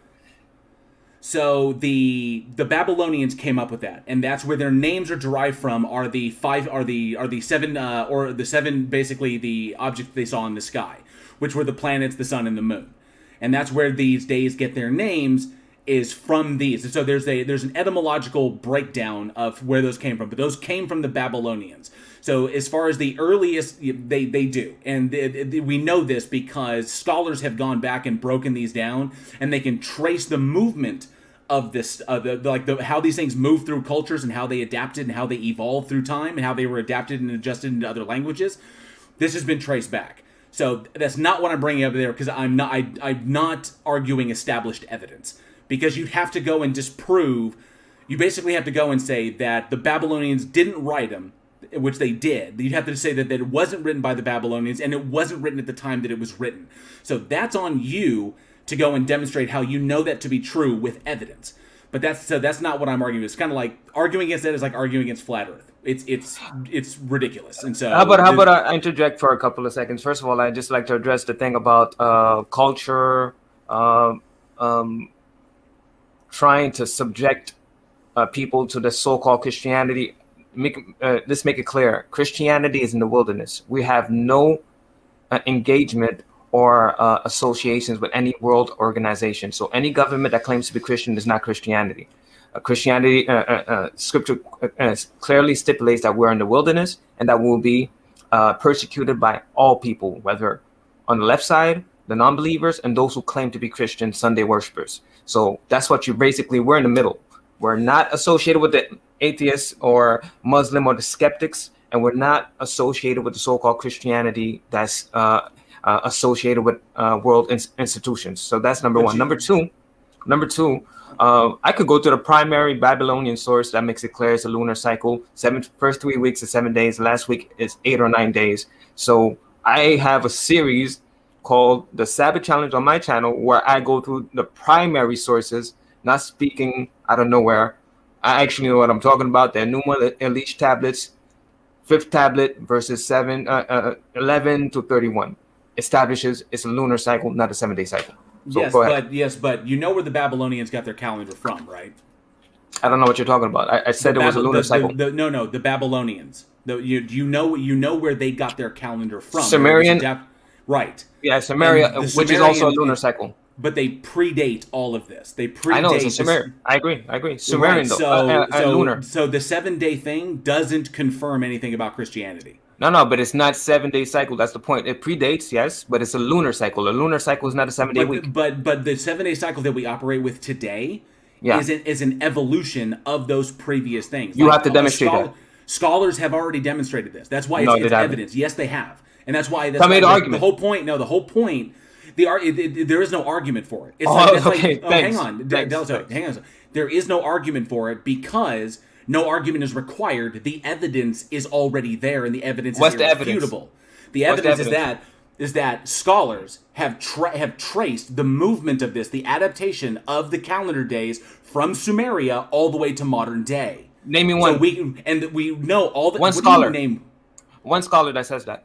Because I could give you 2 scholars that contradict you. Like I said, that the whole point is I'm not arguing actual evidence. Don't argue it. It's not going to look good for you. So the point is that when it comes down to it, you understand that your understanding, if you go, okay, first and foremost, are you a particular denomination?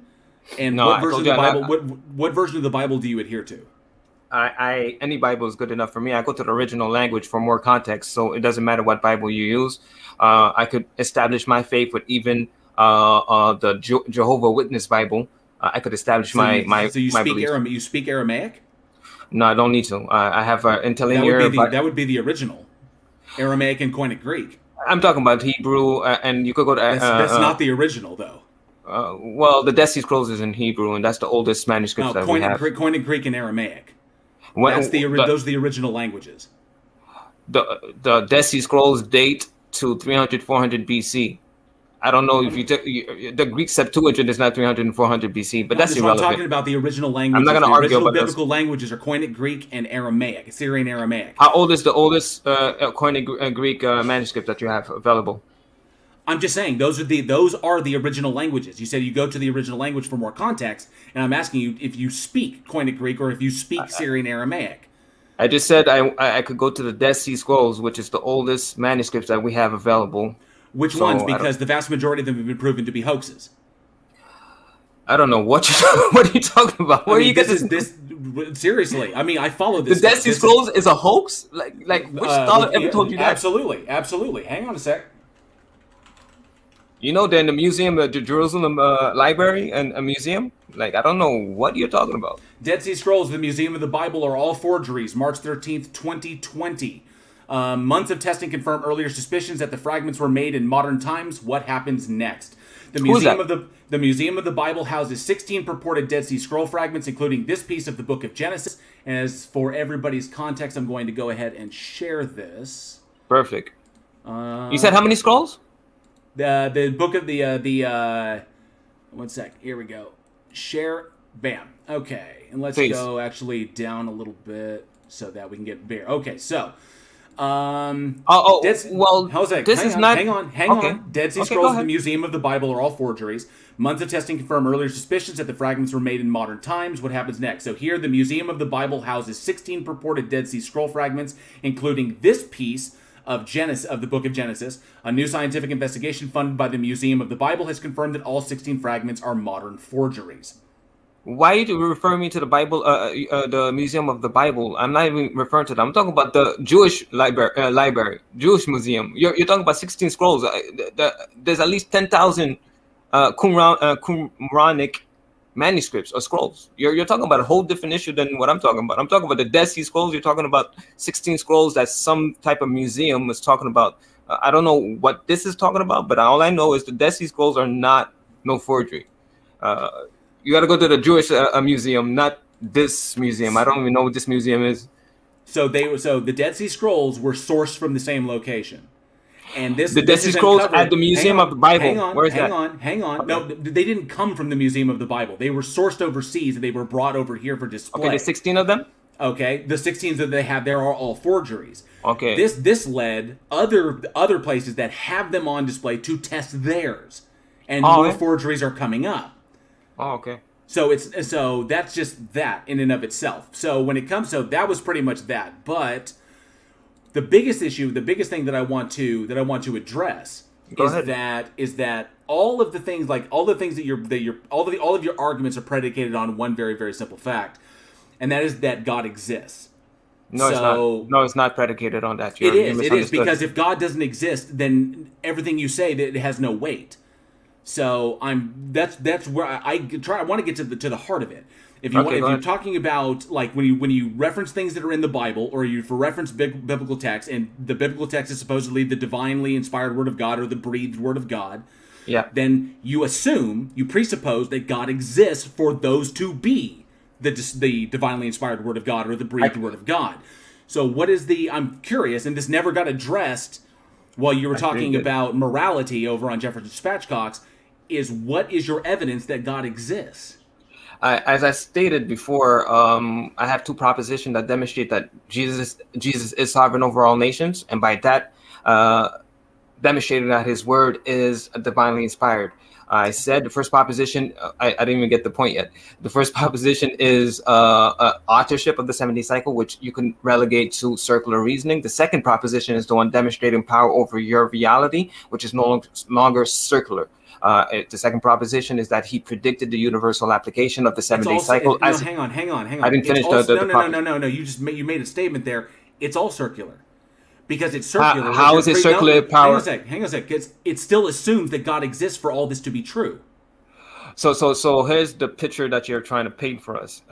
My second proposition, which you did not let me finish, stipulates that the God of the Hebrews predicted. If you don't want to say the God, let me stipulate it a different way. The Hebrews state that their God, a claim, predicted, not a claim.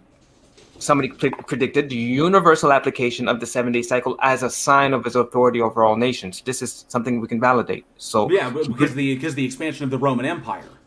The 7-day cycle predates the Roman Empire, and the Roman Empire. Let me finalize my second statement. The Roman Empire adopted the 7-day cycle before it became so-called Christianity. It's not Christianity; it's the Catholic Church. And thirdly, the Gregorian calendar is not universal, so it cannot account for why the 7-day cycle is universal. Ethiopia and Iran does not use a Gregorian calendar. So all of that, by those 3 points, it destroys your Roman. No. But any person can make a prediction and say it came from God, right? Give me one. Give me any prediction. No. I'm saying you're making a claim. I'm testing your claim. Any person can make a prediction about the future and say it came from God. Correct? I agree. Okay. So how do you know that prediction came from God? Because this is exclusive, as God says, it's exclusive to Him. So show me anybody in history predicting something universally. No. When did God say this? Isaiah 42 says, if you don't want to say it's God, the Hebrews... And that is circular, because it begs not circular the question, if it impacts your reality. No, it doesn't, because... Give me an example of something circular that impacts your reality. Deliso, you are referencing the Bible to say that God is real, but you have to presuppose that God is real to reference the truth of the Bible. Okay, no problem. It is circular. Okay, give me an example. No problem. Give me an example of something that's circular that has an impact on your reality in a universal way. Because you're making a claim, I'm going to test your claim. I don't need to. Okay. So you don't have nothing. Every time you're saying something, you can back it up. Deliso, the question is, how do you reconcile the fact that you're begging the question? What is begging the question has to do with me testing your claim? You're making a claim. Do you know what begging the question is? Tell me educate me. What is begging the question is? It's a circular argument. How does a circular argument? How does this impact your reality? That's not a circular argument. How do you know that the Bible is true? No. I already responded to that. I responded to that. How do you know a circular argument impact your reality? How do you know the Bible is true? I already told you it has an impact on your reality. No, you didn't. Can you give me an example of something? It doesn't have no. How do you know the Bible is true? So let me make sure I understand what you're saying. So if I say something, I say I'm God, and I predict something in a universal way that goes against everybody's will, you're telling me that's circular when it has an impact on your reality? No, it presupposes that God exists. No. You're diverting. I'm just asking you if I. No, I'm not. It doesn't matter. It doesn't matter if it has an impact on anybody's life, because Greek philosophy had an impact on everybody's life. It's not universal, and it didn't submit you. It's not universal. It wasn't predicted, and it didn't submit you. You're not making arguments that's analogous. The laws of logic are derived from Greek philosophy. It's not universal. It was not predicted. Yes, it is. Yes, the laws of logic are universal. A equals A. A is not equal to not A. If A, then what law of logic? Do you know that logic is not uniform? There's different type of argument. Yes, it is. Different schools of thought. Do you know there's different schools of thought? Stop. The classical laws of logic. A equals A. A is not equal to not A. And if A then Q, then AQ. The law of non-contradiction, the law of identity, and the law of excluded middle. These are universal concepts. Okay, let's accept your claim. Was it predicted? So it's not analogous. No, they were not predicted. Okay, so it's not analogous. These were developed by logicians over time. How is it analogous to my argument which says he predicted it? Because it's only a prediction from God. If God exists. I'm not talking about God right now. I'm not talking about God. You're trying to make philosophy analogous to my argument. I'm saying the Hebrews predicted it. Listen, say it's not God. They predicted it. Show me philosophy was predicted. Who predicted philosophy and the laws of logic? So it's not analogous. That's on your part. No. Show me it replaced. Deliso, you're saying that it was a prediction. I can make any prediction I want. It holds no bearing because just because someone in the past made a prediction that a particular calendar would take prevalence doesn't mean that God exists. No, I'm leaving God now. You made a statement about philosophy being universal. How is it analogous? Deliso, because you predicate your entire argument that God exists, on the prediction that the 7-day cycle. You see, you're so agitated. You don't understand my argument. First of all, I said it's on 4 points. Number one, prediction. You cannot provide me anything that's analogous in reality throughout all history where somebody predicted something in a universal way and said it would be the sign of my authority. You can and replaced everybody's cultural and religious practices. You can't do those 4 points. So every time you're trying to law of philosophy, show me it was predicted, universal. It replaced every cultural and religious practices as per the 7 days, the weekly cycle, which was there instituted for cultural and religious practices, and show me that what else I said? Predicted, universal, said it will be a sign of his authority, and it replaced cultural and religious practices. Show me that. Show me something in history that was. I don't need to. That's synonymous. This is where you're missing. You don't need to do it. No, you don't need to do it. Deliso, this is where you're missing the point because you are not listening. Okay? The whole point of a discussion is to listen, is to actively listen.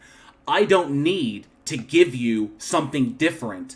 I only need to knock down your claim. I don't need to replace your claim with something else. What's the claim? Okay? Your claim is that God exists. Therefore? Right? That's your claim. You claim that God exists. Okay. Based on 4 points. Based on those 4 points. I am saying you cannot. I'm saying that even if those 4 points are true, does not mean that God exists because they're not evidence. Develop that. Because hang on. Because just because someone makes a proclamation in the name of a God doesn't mean that God exists. You didn't establish my 4 points. Deliso, stop interrupting me. Okay? Just because someone says something in the name of a God doesn't mean that God exists. Just because the concept of a God supplies some sort of physiological or psychological utility to people doesn't mean that God exists. So all I have to do is showcase how the 4 points do not logically entail that God exists. You didn't address the 4 points. Deliso, stop. You didn't address the 4 points. Stop crying and address the 4 points. Deliso, stop.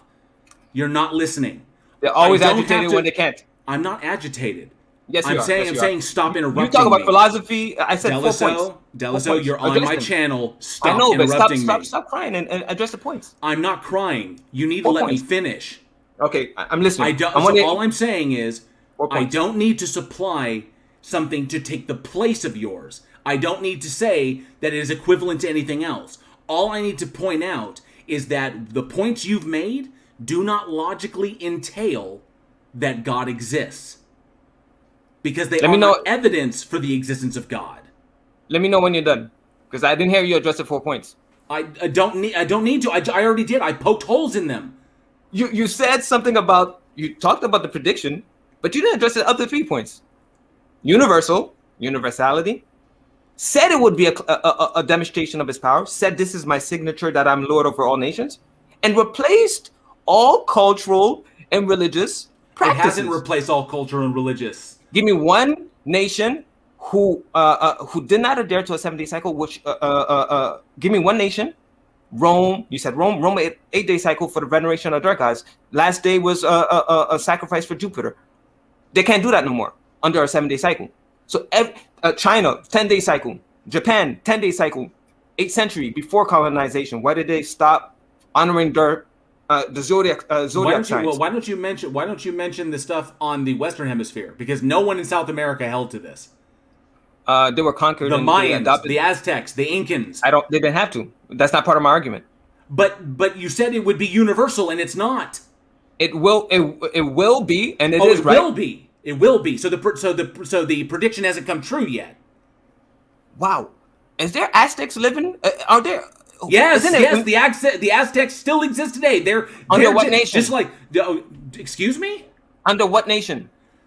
Throughout the established countries in South America, what nation are the Aztecs? Their descendants still exist. The descendants of the Incans still exist. The descendants of the Mayans still exist. The descendants of the Oaxacans still exist. I understand that. What are the nation they're inhabiting right now? They inhabit Mexico. They inhabit Brazil. 7-day cycle.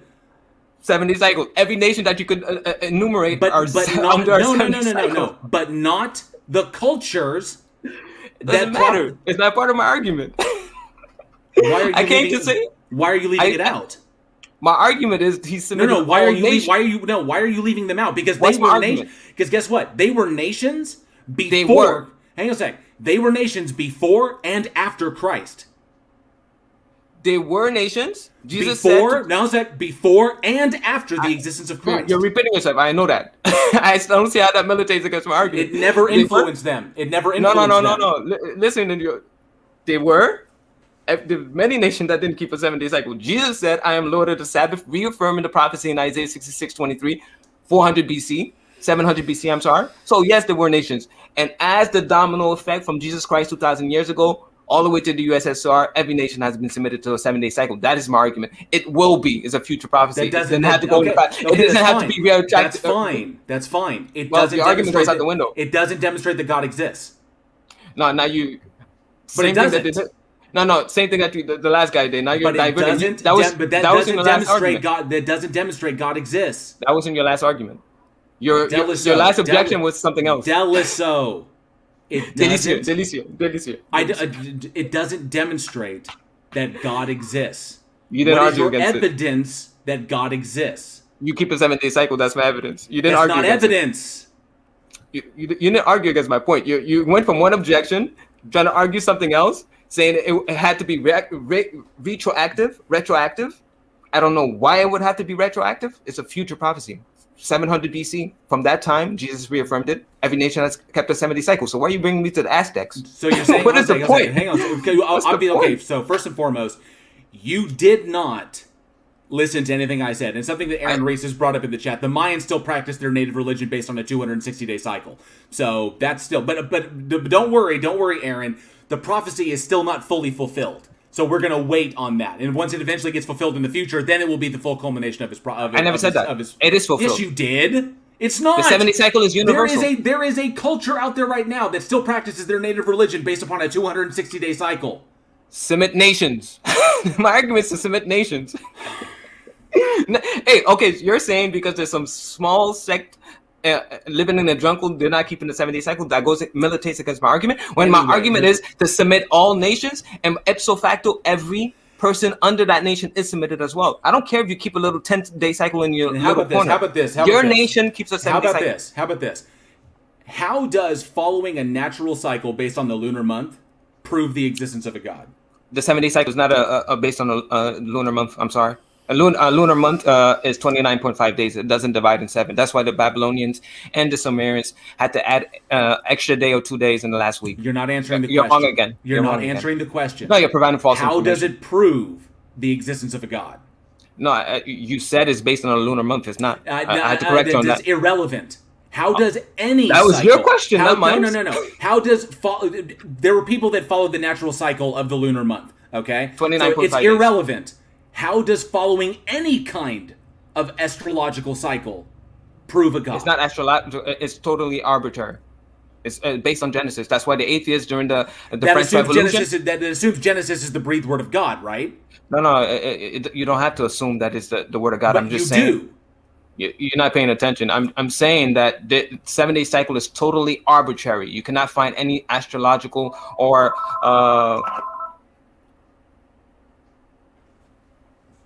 hello, Siki.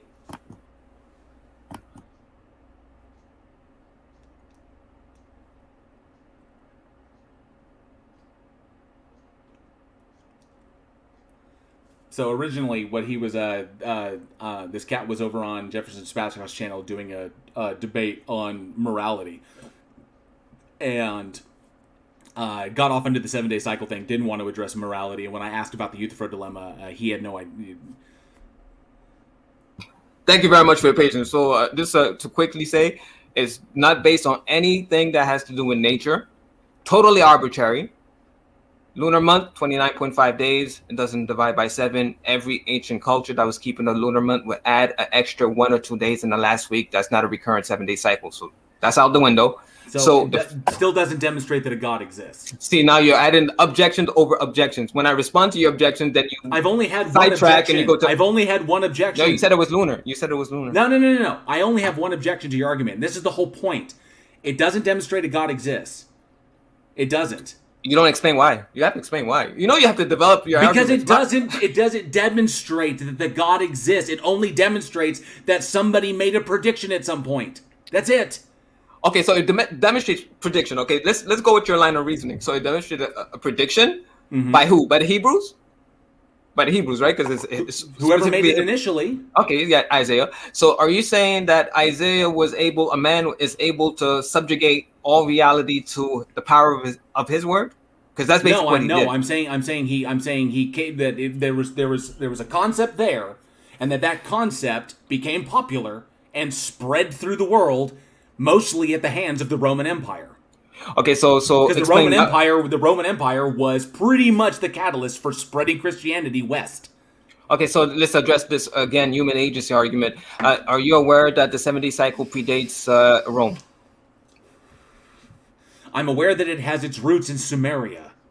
Okay, you haven't provided your source for that. Number 2, do you know that the 7-day cycle... The 7-day cycle has its roots in Sumeria. The Babylonians had it before the Romans, and the Babylonians got it from Sumeria. I know. I went to the primary sources. You didn't. Okay. Number 2, I went to the Enuma Elish tablets. You didn't. Number 2, do you know that the 7-day cycle was implemented in Rome in the 1st century? Okay. Before it became Christian? I'm muting you at this point. I'm muting you at this point because I'm tired of trying to talk over you. This point does not demonstrate a God exists. And I wanted to bring you on. So you could give your evidence. Because this is not evidence. Let me know when you're done. You've been unmuted this whole time. Okay, so again, you went from one objection to the next objection. And every time I address I want your evidence. The second for why you believe this. Okay, because the second thing how about this? I'll phrase this a little bit better. I found a better way to phrase it. And if you call me agitated again, I'm just going to boot you the fuck off because I'm not. No problem. It's your channel. You can do what you want. Because all you're doing is trying to antagonize me. And if you're going to be a dishonest interlocutor like that, I'm just going to boot you the fuck out of here. Understood? I know. Do you understand me? Look. You don't give me orders. No. You can do what you want. Do what you want. Do you understand me? Do you understand what I'm saying here? Look, your channel. Do what you want. Do you understand me? Yes. No. Do you understand? It's a discussion, not an opportunity for you to jump in and try to antagonize me every opportunity you get. All right? So, the better way that I can address this is this. Does making any prediction about anything demonstrate the existence of a God? Of any God? Okay. No. So that's pretty much it. So that pretty much solidifies that. Just because I make a prediction, the prediction happens to come true, that does not specifically detail that a God until that comes from God. That's never my argument. But thanks. That was your argument. That was your entire argument. That was your very first one. It doesn't matter. I don't need to take down the other ones. I only need to take down one to show the fallacious reasoning behind it. But the other one, essentially, you beg the question of God's existence, so you can justify looking to the Bible, but you still haven't demonstrated that God exists. and you have no evidence that God exists, so that you presuppose that. So I'm wondering how you reconcile that logical fallacy. First of all, my argument is based on 4 points. You took one. Stop. We're beyond it. Yeah, you're agitated. You're agitated. I'm asking you how you... I see what you're trying to do, so stop. How do you reconcile the logical fallacy? I can't reconcile anything if you don't. If you're strawmanning my argument. I'm not strawmanning you. I'm saying you presuppose that God exists. How do you reconcile begging the question? I don't think you know what I don't think you know what you're talking about. The last objection that you brought up is trying to suggest it was human agency through Rome. I'm asking you a simple question. Why did the 70 cycle was implemented in Rome before it became Christian in the 1st century? This is something that any person could verify. Quick Google search. Julian calendar already adopted the 70 cycle before it became Christian. So I'm just destroying showing how desperate you are. You haven't destroyed anything. You provided everything you said is false information. No, everything I don't. That came out of your mouth. No, it's not. It's verified. No, your people are going to verify. It's verified by people in the live chat as we're speaking. Julian calendar, 7-day cycle. Okay, so let's. I'll become an atheist right now. I want to jump to this other thing. So the biggest issue you had, because the conversation you were having over on Jefferson Spatchcock's channel was about morality in and of itself, and in the live chat I brought up the Euthyphro dilemma. Have you looked up what that is and understand it now? I think you guys brought it up during the show, and I was totally stupefied by how irrelevant it is. It's not irrelevant. Because the whole point of that, it's basically showcasing you don't understand what it is, because it is completely irrelevant to it. No, I'm asking you, do you understand what it is, or did you look into it at all? Wasn't my response adequate when they brought up? No, because you never addressed it. You went right back to the 7-day thing. No, I didn't. Yes, you did. I was in the live chat. I'm gonna clip this and I'm gonna show you how you weren't paying attention, because I didn't say that. That was not my response. You couldn't. You did. I mean, you didn't even. I didn't go to the 7-day cycle to your response to the whatever yes, that thing you is. Did. No, I you said. Jumped right back to it. Okay, so you tell me what the Euthyphro dilemma is. No, I'm going to tell you what my response was. Wasn't the 7-day cycle? Okay, it was God. His ontology is good, so everything that proceeds from him is good. You see, you weren't paying attention, man. No, because that's not a response to the Euthyphro dilemma. Tell me which goes to show that you didn't understand what the Euthyphro dilemma is. Stop grandstanding and tell me where I was grandstanding. You didn't understand it. So here, I'll break this down for you. The Euthyphro dilemma. Okay, Plato's dialogue Euthyphro is centered around two men, Euthyphro and Socrates, when they're having a discussion about divine command theory. Are you familiar with divine command theory? Probably not. So divine command theory is the view that morality is somehow dependent upon God, and that moral obligation consists in obedience to God's commands. Okay? So Socrates responded to Euthyphro with the question, is something morally right because God commands it? Or does God command it because it's morally right? And how does not my response destroy this? Because the question doesn't go to God's nature. The question goes to the motive behind God's actions, but his commands, and where morality stands. So his commands. So the answers are this. There's two answers. Technically, the question is aporic. Do you know what aporic means? Keep going. Entertain us. So you don't know the answer to. You don't know what aporic means. So the answer is aporic, meaning that there are two conflicting answers to this. Essentially, it's not really meant to have a definitive answer. So, but the two answers to this, that are the only two answers that are possible, is that either it is right because God commands it, which means that which indicates that God has determined what is right or wrong arbitrarily, and no moral principle is self-evident. Or the other answer is God commands it because it is right, which concludes that what is morally right is independent of God's commands. Moral standards are sovereign from God, and there is morality without God. So objective morality, so the Euthyphro dilemma basically shuts down objective morality. It's either subjective to humans or it's subjective to God. One of the two. Can I respond now? Thank you very much. I said God, his ontology is good. So everything that proceeds from him. You see, I didn't finish. How do you know that? No, you made a claim. You made a claim. I'm addressing the claim. How do you know that God is good? First of all, aren't you doing an internal critique? Deliso.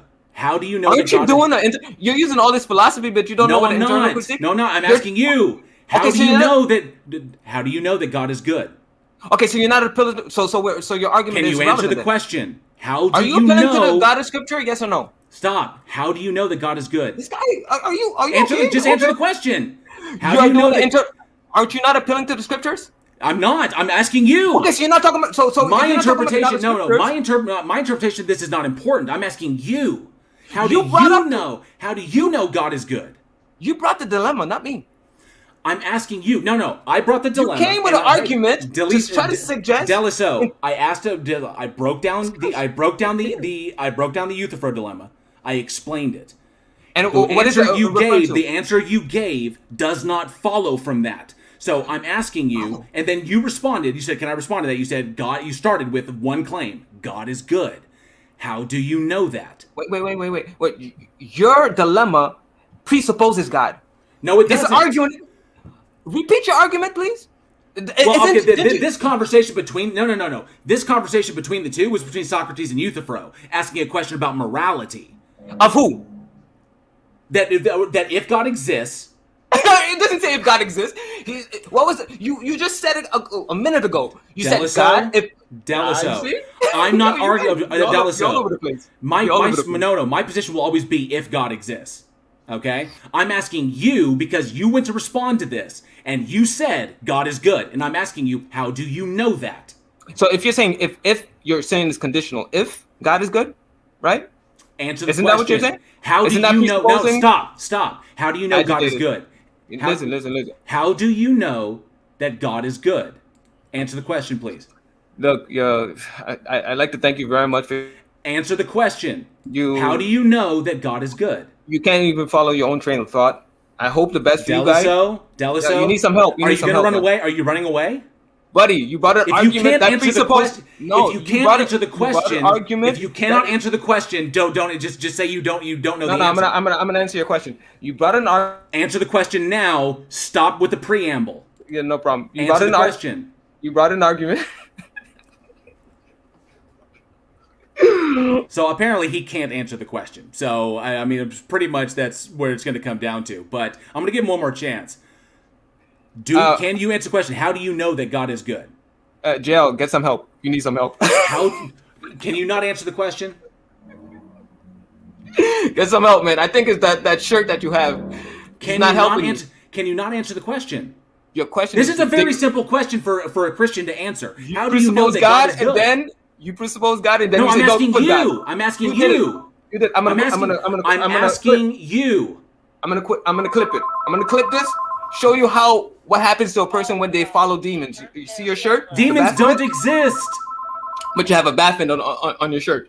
This is a tarot card, you jackass. With a Baphomet on it. No, it's not. You don't. So you don't even understand what tarot cards mean. What their meaning is. Okay, so you're all over the place, man. A lot of people in the chat are claiming that you're a Poe and that you don't mean anything that you're saying. But I'm trying to ask you, there are Christians in the live chat. They're not. Yes, there are. There are Christians in the live chat who are wondering why you won't answer the question.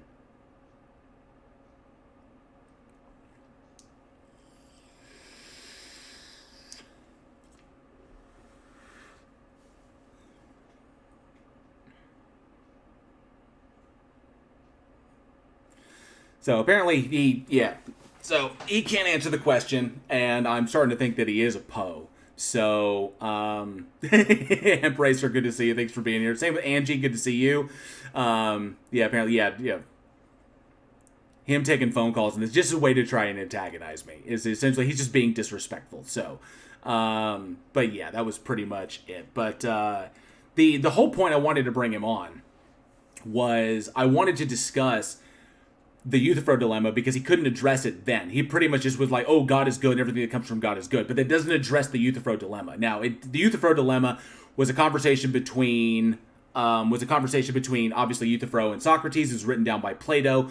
Just because I bring up the Euthyphro dilemma does not mean I'm presupposing God as he's like throwing out there, which is fucking ridiculous. He's like, oh, you bring it up, so you're presupposing God. He's like, no, that's not the way that works. That's not the way logic works.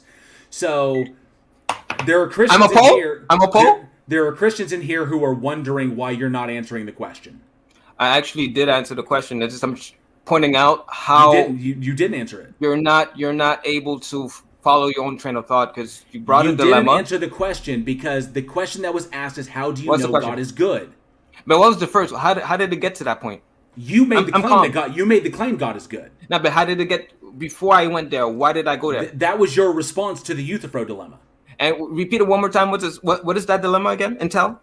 The Euthyphro dilemma. Yeah, please. The Euthyphro. Okay, in its simplest terms, the Euthyphro dilemma defeats the concept of objective morality. That morality is the God. You just said God again. Hang on a sec. That morality is either subjective to humans or subjective to God. Now, this question, so this question only goes to the question of morality. But you just said God. Euthyphro and Socrates both believed in gods. Okay, they both believed in some form of greater power, whatever it was. The question was that between the two of them. The reason we bring up the Euthyphro dilemma is not because the Euthyphro dilemma is a defeater for God. We bring up the Euthyphro dilemma because the Euthyphro dilemma is a defeater for morality coming objectively from God. That God doesn't set an objective standard. That it's now how does my response, which because now you're saying you put God in your presuppositions. Trying to argue against him. It's not a presupposition. It's okay in your dilemma. In your dilemma, and now I'm appealing to the God of Scripture to say that He is good according to Scripture, and everything that proceeds from Him He is good. Fantastic! You finally answered the question. You get the notion of the idea or the nature of God is good from Scripture. Of course. How do you know that Scripture is true? The 7-day cycle argument. The two don't go hand in hand. If I prove God, I prove everything He spoke. It's from Him. But you haven't proven God. I proven God by the 7-day cycle. You went to Samaria, no. You went to Rome, you already admitted. You already conceded. You conceded that making a prediction about the 7-day cycle doesn't demonstrate that a God exists. I agree, but that wasn't my argument. There's 4 points. Fantastic. So you can't rely on that for proving that God exists. Universal said it was the sign. This is fantastic. So Deliso has basically contradicted himself, claims that he thinks that, basically agreed with the fact that making a prediction in the name of a God doesn't prove that God exists. But then when I ask him how he knows how the Bible, basically he knows how the nature of God because of Scripture, that God is good because of Scripture. How does he know Scripture is true? Because of the 7-day cycle. But so you just contradicted yourself in that. 7 cycle proof. I have an argument based on 4 points. That's not the conversation. Deliso, that is not the conversation. Stop trying to derail this. Why are you so emotional, man? You atheists are the best, man. I love engaging you guys because it shows how weak your argument is. How am I emotional? You're the one contradicting yourself. You keep muting me. I do because your laughter is obnoxious and is done only to try and irritate. I laughed when you. Your laughter is obnoxious and is being done only to try and irritate and aggravate. And the whole point is not. And the whole point is not for you to come in here and aggravate me. The whole point is to have a discussion. Well, if you want to have a discussion, address my 4 points instead of strawmanning my. I don't need to address your 4 points. They've already been.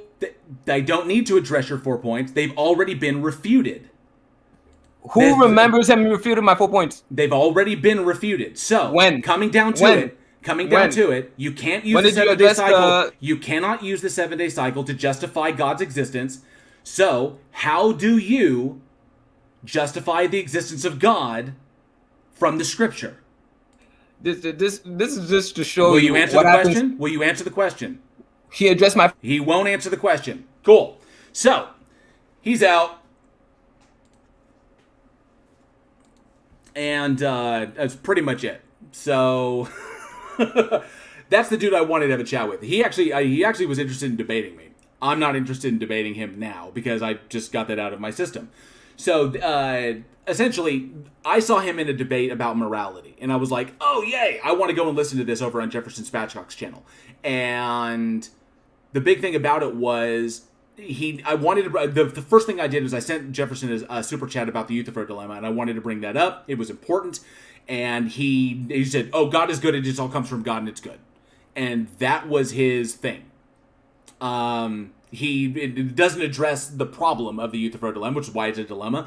The answer to it is aporic. So he obviously doesn't understand philosophically what he's talking about, and he thinks that he can just keep quoting the 7-day cycle, and that the 7 days, I guess the prediction that the 7-day cycle would become ubiquitous around the world is evidence that God exists. So his other points are just as fallacious. So PhD Tony, good to see you. Thank you so much for being here, bud. Yeah, he tried performing. Sean Alexander's right. He tried performing that act on AXP. It didn't go well. So yeah, he gets mired in that is the problem. He gets mired in the 7-day cycle, and just continues to run his mouth about it. But it's already been defeated. The evidence. I honestly didn't want to talk about it because the evidence is there. It's like debating flat Earth. We know that it's bullshit. Whatever.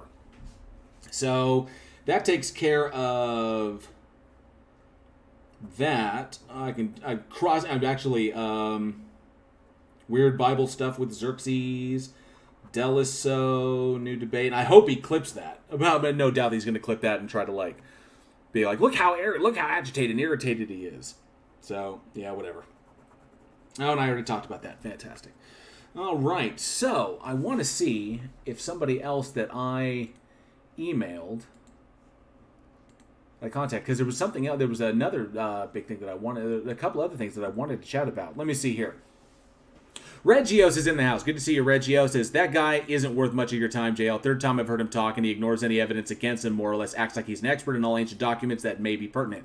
Although he didn't realize that more and more of the Dead Sea Scrolls are turning out to be fakes. So, and let me see here.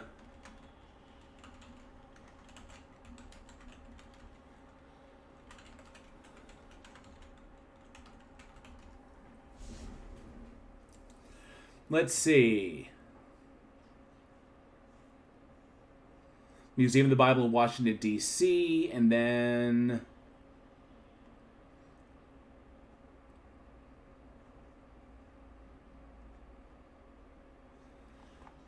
and I'm aware that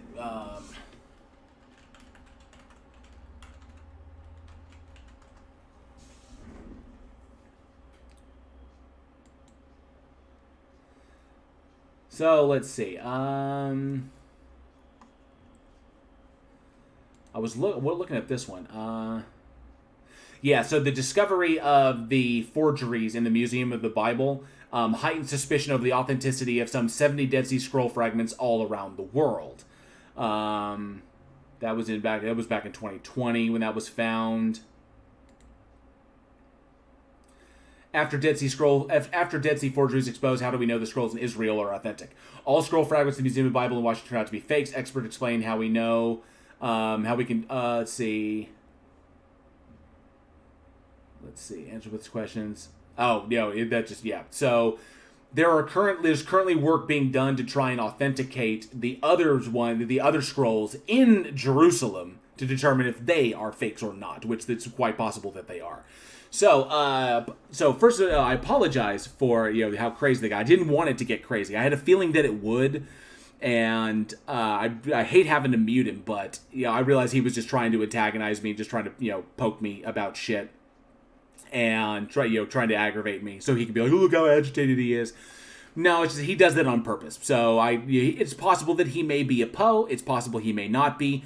He may legitimately believe the shit that he does, but he couldn't back up how he knows God to exist. He knows he's begging the question. He knows his argument is circular and is therefore logically fallacious. So I don't understand how, him to say, I don't think you know what you're talking about. It's it's shit like that. So I see Fred Knotts is in the house. Good to see you, Fred Knotts, as well as Lubo in China. Good to see you. Says religion is a poison.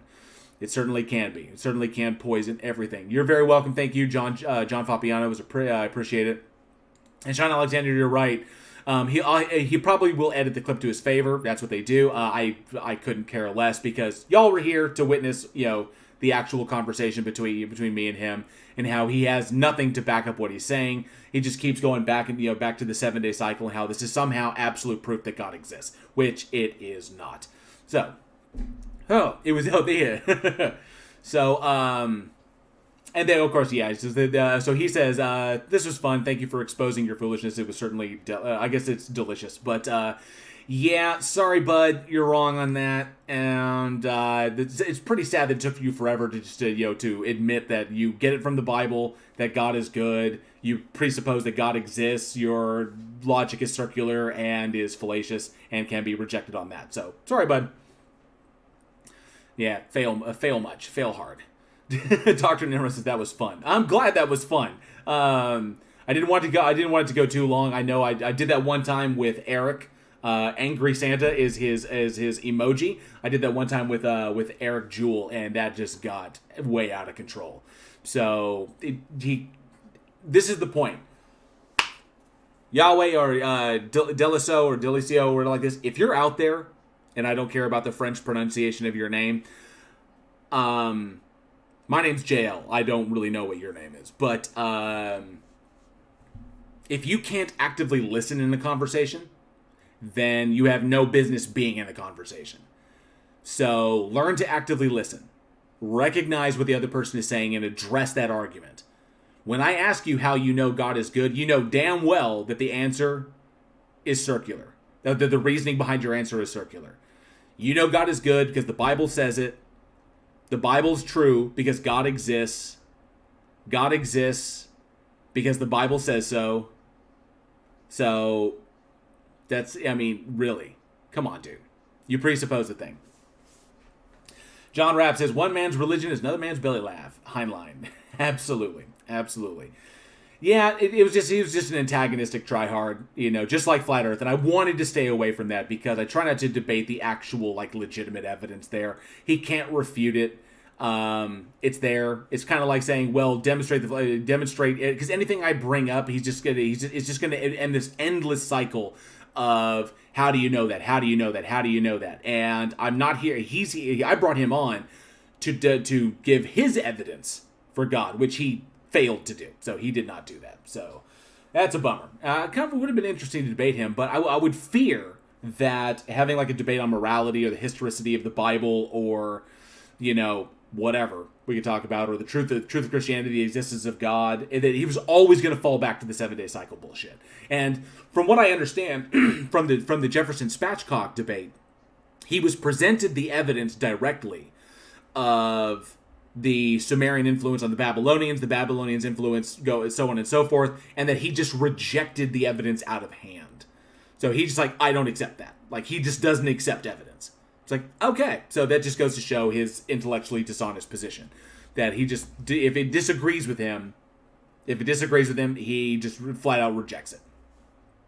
But, as we pointed out, he didn't realize that some of the Dead Sea Scrolls out there were fake. So if some are fake, it stands to reason that more could be fake. And that's why new testing is being done on the ones in the museum and the Jerusalem Museum to try and determine if those are fake.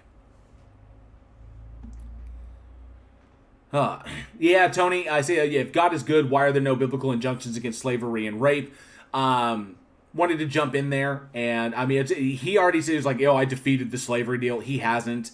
He was making a bunch of specious claims and crap, and I just wanted to get down to his evidence as evidence for God existing. So, Otangelo, he didn't give any evidence. That's not evidence, or let's say that's not sufficient evidence. It's, if when you start breaking it down as to how he determined it to be evidence for God, you recognize that his reasoning is fallacious and that he can't demonstrate how he knows it to be true. In his mind, it literally comes down to faith. That's what it is. If y'all could just be intellectual, if Christians could just be intellectually honest, okay? That's the big thing. Stop claiming you know it to be true because you don't. Flat out. I don't care that you believe it. Don't claim that you know it to be a truth about reality because you can't demonstrate how you know it to be a truth about reality. You can't make a predictive model that utilizes it. It has no explanatory power. That's it. It's contradictory. Your God is contradictory. Logical contradictions can't exist. Your God does not exist. So on and so forth. So. Ugh. Breakfast Talker says, why are you giving this Dingleberry a platform? I wanted to talk to him. The whole point is I wanted to start this so I could have conversations with theists on my channel and talk to them and, allow people to see how they comport themselves when things don't go their way. In the debate, I would assume that the moderator would pretty much hammer him. And then he'll just freak out and say, "Oh, look how antagonistic!" And then the moderator's against me, just like Eric Jewell did, and it's all a big freaking conspiracy, and I'm being persecuted because I'm a Christian. Yeah, fuck that noise.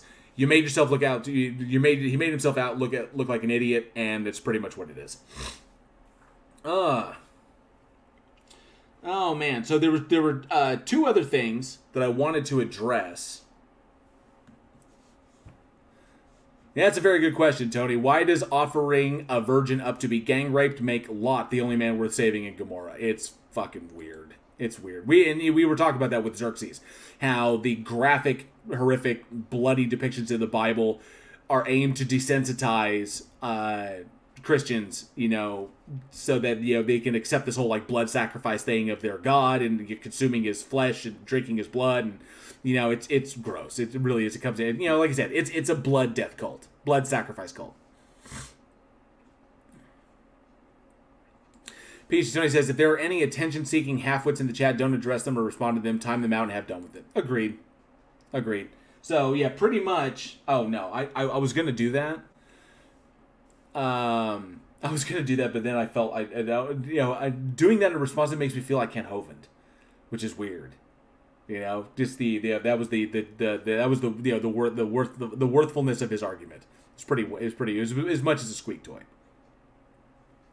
This is true, Sean. Christians do love to play their persecution cards. It's so deeply built into the fairy tale. Absolutely, because if they try to convert you, and they succeed, they win. And if they try to convert you and they succeed, they win.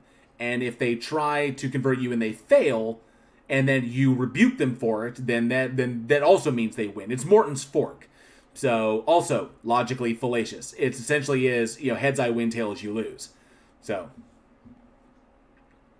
John Rapp says, yeah, so many good quotes. One of my favorites is, have you ever noticed how much they look like orchids? Lovely. Yeah, Ken Hovind, a so-called doctor. He's full of crap. All right, so, unfortunately, Team can't come on because Team is busy. He said he won't be available today. Mother's Day stuff. Actually, he just, let me see.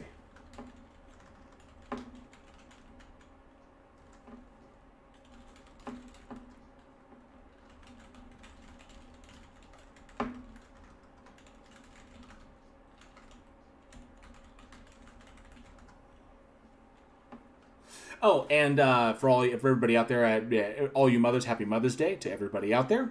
So, because I recognize it is Mother's Day.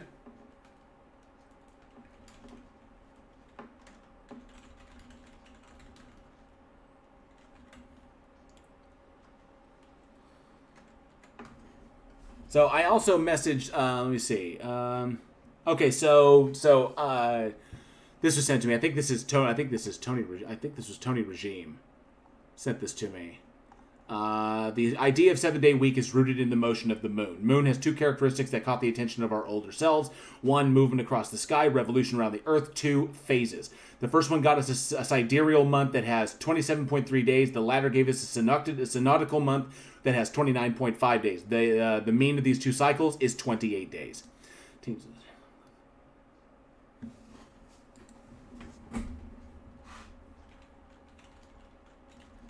I'm responding to Team Skeptic.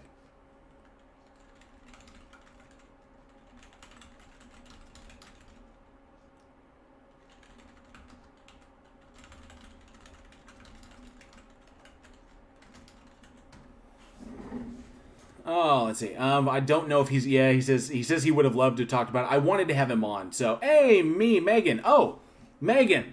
Did you get my email? I see me in there. So, Megan, we all have or have had mothers. But good to see you, me. Appreciate you being here. A member of the Godless Army. Thank you so much. Megan, did you get my email? I sent you an email. Let me see. Check your email. Because I sent you, I believe I sent you a link. I'm pretty sure. Yeah, there you are. Let me see here.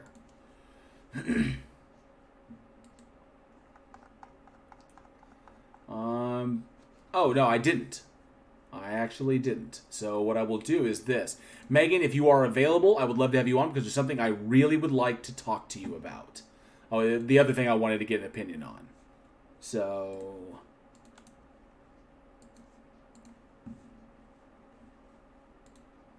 I can close that because he's just a big idiot.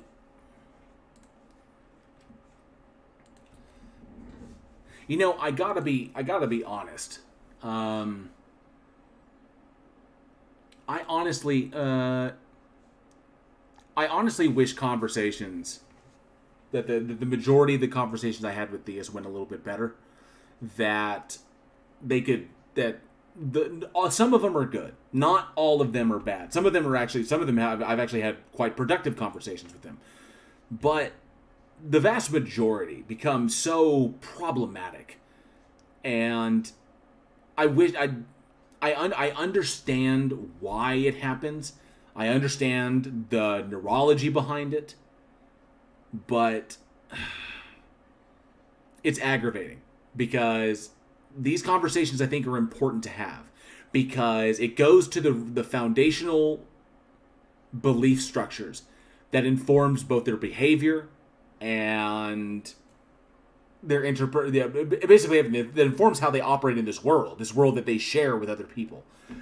And if that is suspect, if that is irrational, if that is antisocial, that must be addressed. How do you justify your antisocial, behaviors? And trying to basically ask somebody, how do you justify your antisocial behavior, expecting them not to be antisocial is, I understand that that's problematic. At minimum, that's problematic.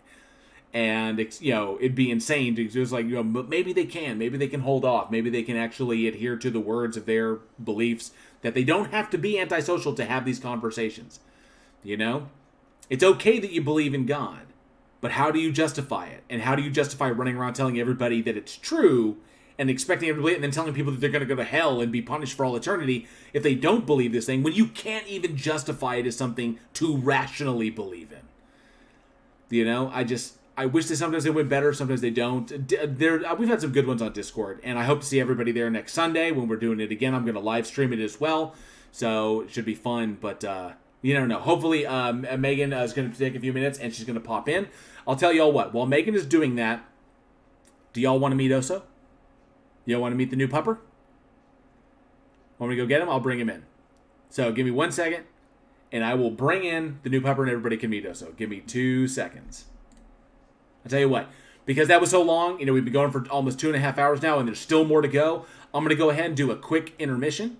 Go ahead, grab yourself a drink, hit the restroom, grab something to eat, do your thing, and I'm going to come back, and I'm going to introduce y'all to the new puppy that joined the family.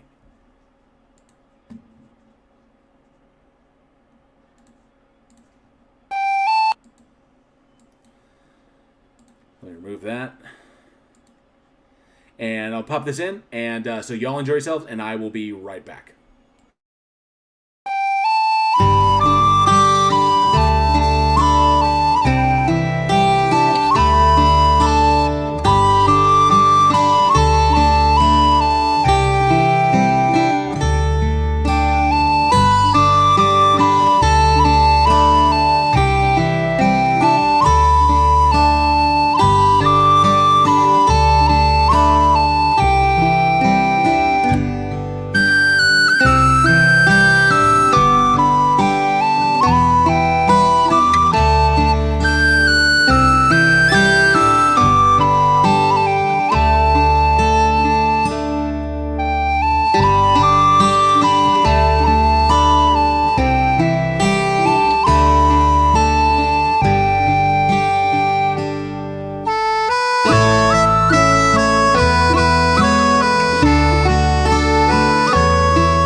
Oh, sorry about that. Here he is. There's our new guy. Our new guy. Oso. His name is Oso. O-S-O. Yep. He was a rescue from down in Texas. And he's doing good. There he is. There's my guy. He's a good boy. He's only 4 months old. And like I said, a rescue from down in Texas. So, he's a good boy. Ready to go lay down? Want to go lay down? There we go, bud. Oh, good boy.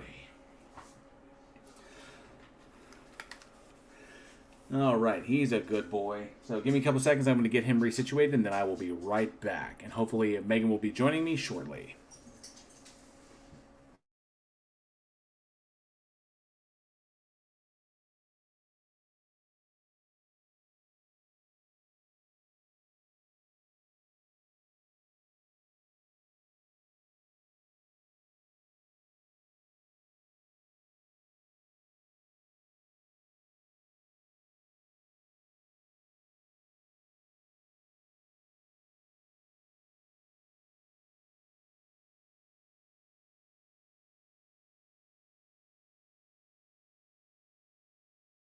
Oh, there we go. Okay. Yes, he's a very good boy. And yes, all three of the dogs got Darth Dawkins squeak toys. All three of them got one of these, and they absolutely love them. Although Torque's a little small, so he keeps trying to get his mouth around it. He can get it if I squeeze it down for him, but Oso, Jinju, it's Oso, O-S-O. So all three of them got one, so they've been playing with them, and they absolutely love them. And they're loud. I think Shotzi already busted out the squeaker in her, so now it just goes. But yeah, they all loved the Darth Dawkins squeak toy. Oh, that's Shotzi barking. And he has bacon training treats. Those are his treats. So he's a beautiful dog. I absolutely love him. So I'm glad that we were able to find him. The people who had him beforehand weren't able to hold on to him for long. They already had like 3 other dogs themselves that were already really big, and Oso was going to be big himself. So he was kind of like the last chance. I happened to be in Texas, and I swung through. They were over on the Fort Worth side, and I picked him up and took him home, and we had the nice 5-hour-long car ride. So it was a lot of fun. But he's a good dog, well behaved and super smart. So we're in the process of training him currently, training him so that he can follow basic commands and that he'll understand his future job around the house, and he's a good boy. So looking forward to all the fun adventures we're going to have. He's not as borky as Torque is. Torque is extremely borky, but the two of them, because they're around the same, are roughly around the same age. Torque is about 6.5 months, and he's about 4. So Torque's already got his adult teeth in, but he's still got his baby teeth. And so they love just terracing around the backyard, getting their zoomies out and hanging out. But yeah, he's going to be super, super smart. But yeah, we're really happy about him. He recently, just the other day, when I first brought him in, he got all of his vaccinations up. And in a month he goes back for his boosters. And then a month after that, he's going to get the snip. So he'll be fixed. And that's pretty much it. So life with a puppy, and of course he's young and full of puppy energy. So it's wearing me out. We're old. Yes, Angel Rivera. Oso as in bear, because he's got that kind of bear face. Just because of the way his mask comes out. So Mark Short says, I take the squeakers out and super glue them back, and that's a good idea. And super glue them back so that they last more than 5 minutes with my blue healer. Bork, no, nom, nom. They do. Oh, he eats so much. He eats so much food and drinks so much water. He is a machine. So we generally feel he's going to be enormous. John Rapp says, I generally refuse to use Gary's online name because it is offensive to both Richard Dawkins and Darth Vader. I generally write Darth Delusions. Agreed. Yeah, Darth Delusions. All right. Okay, so this big thing coming up. Hopefully when Megan gets here, and that was introduce Oso. God, so many things to chat about. I'm hoping that I can get my other possible guest on a little bit later. I messaged them, and if they are able to, I want to talk to him about what I wanted to talk to Team Skeptic about. I know that he's busy at the moment, but maybe the other dude is not. So let's hopefully he'll get my message. Let's see here. While Megan is firing up her computer, and I sent her the link, so we're good to go there. As a matter of fact,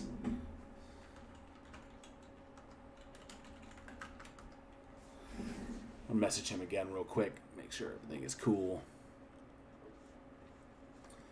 And you know what? You know what I could probably do? I could probably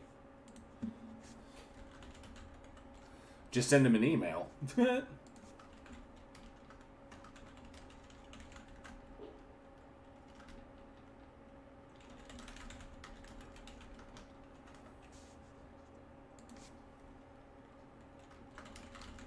Yeah, if you want to join,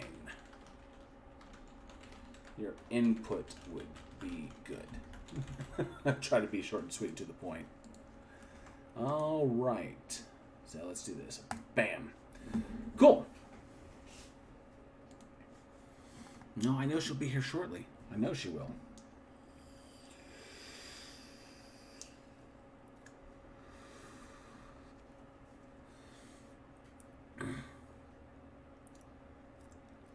Ooh, DD jockstrap, DD condoms.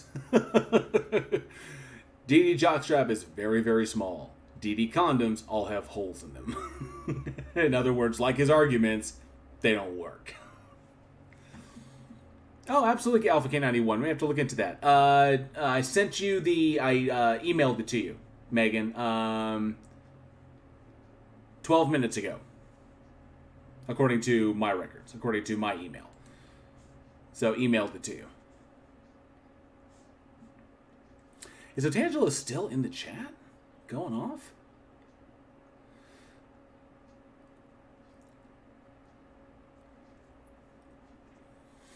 You see, and the whole thing right there... Oh, this is... Okay, hang on a sec. Oh, she found it. Great. So, the whole big thing about...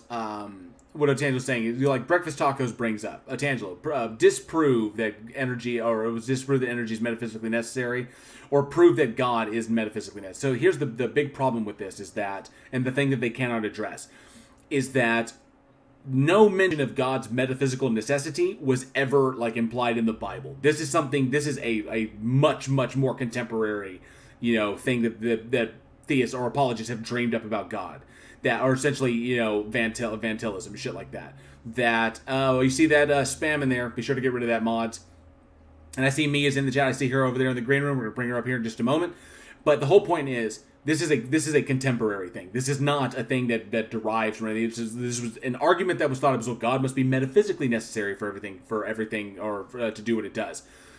The Bible does not say that God is metaphysically necessary. It doesn't talk about metaphysics at all. This is something that was dreamed up later. So, the question then becomes, just because contemporary people, contemporary apologists, define God as metaphysically necessary, does that mean if God exists, it is metaphysically necessary?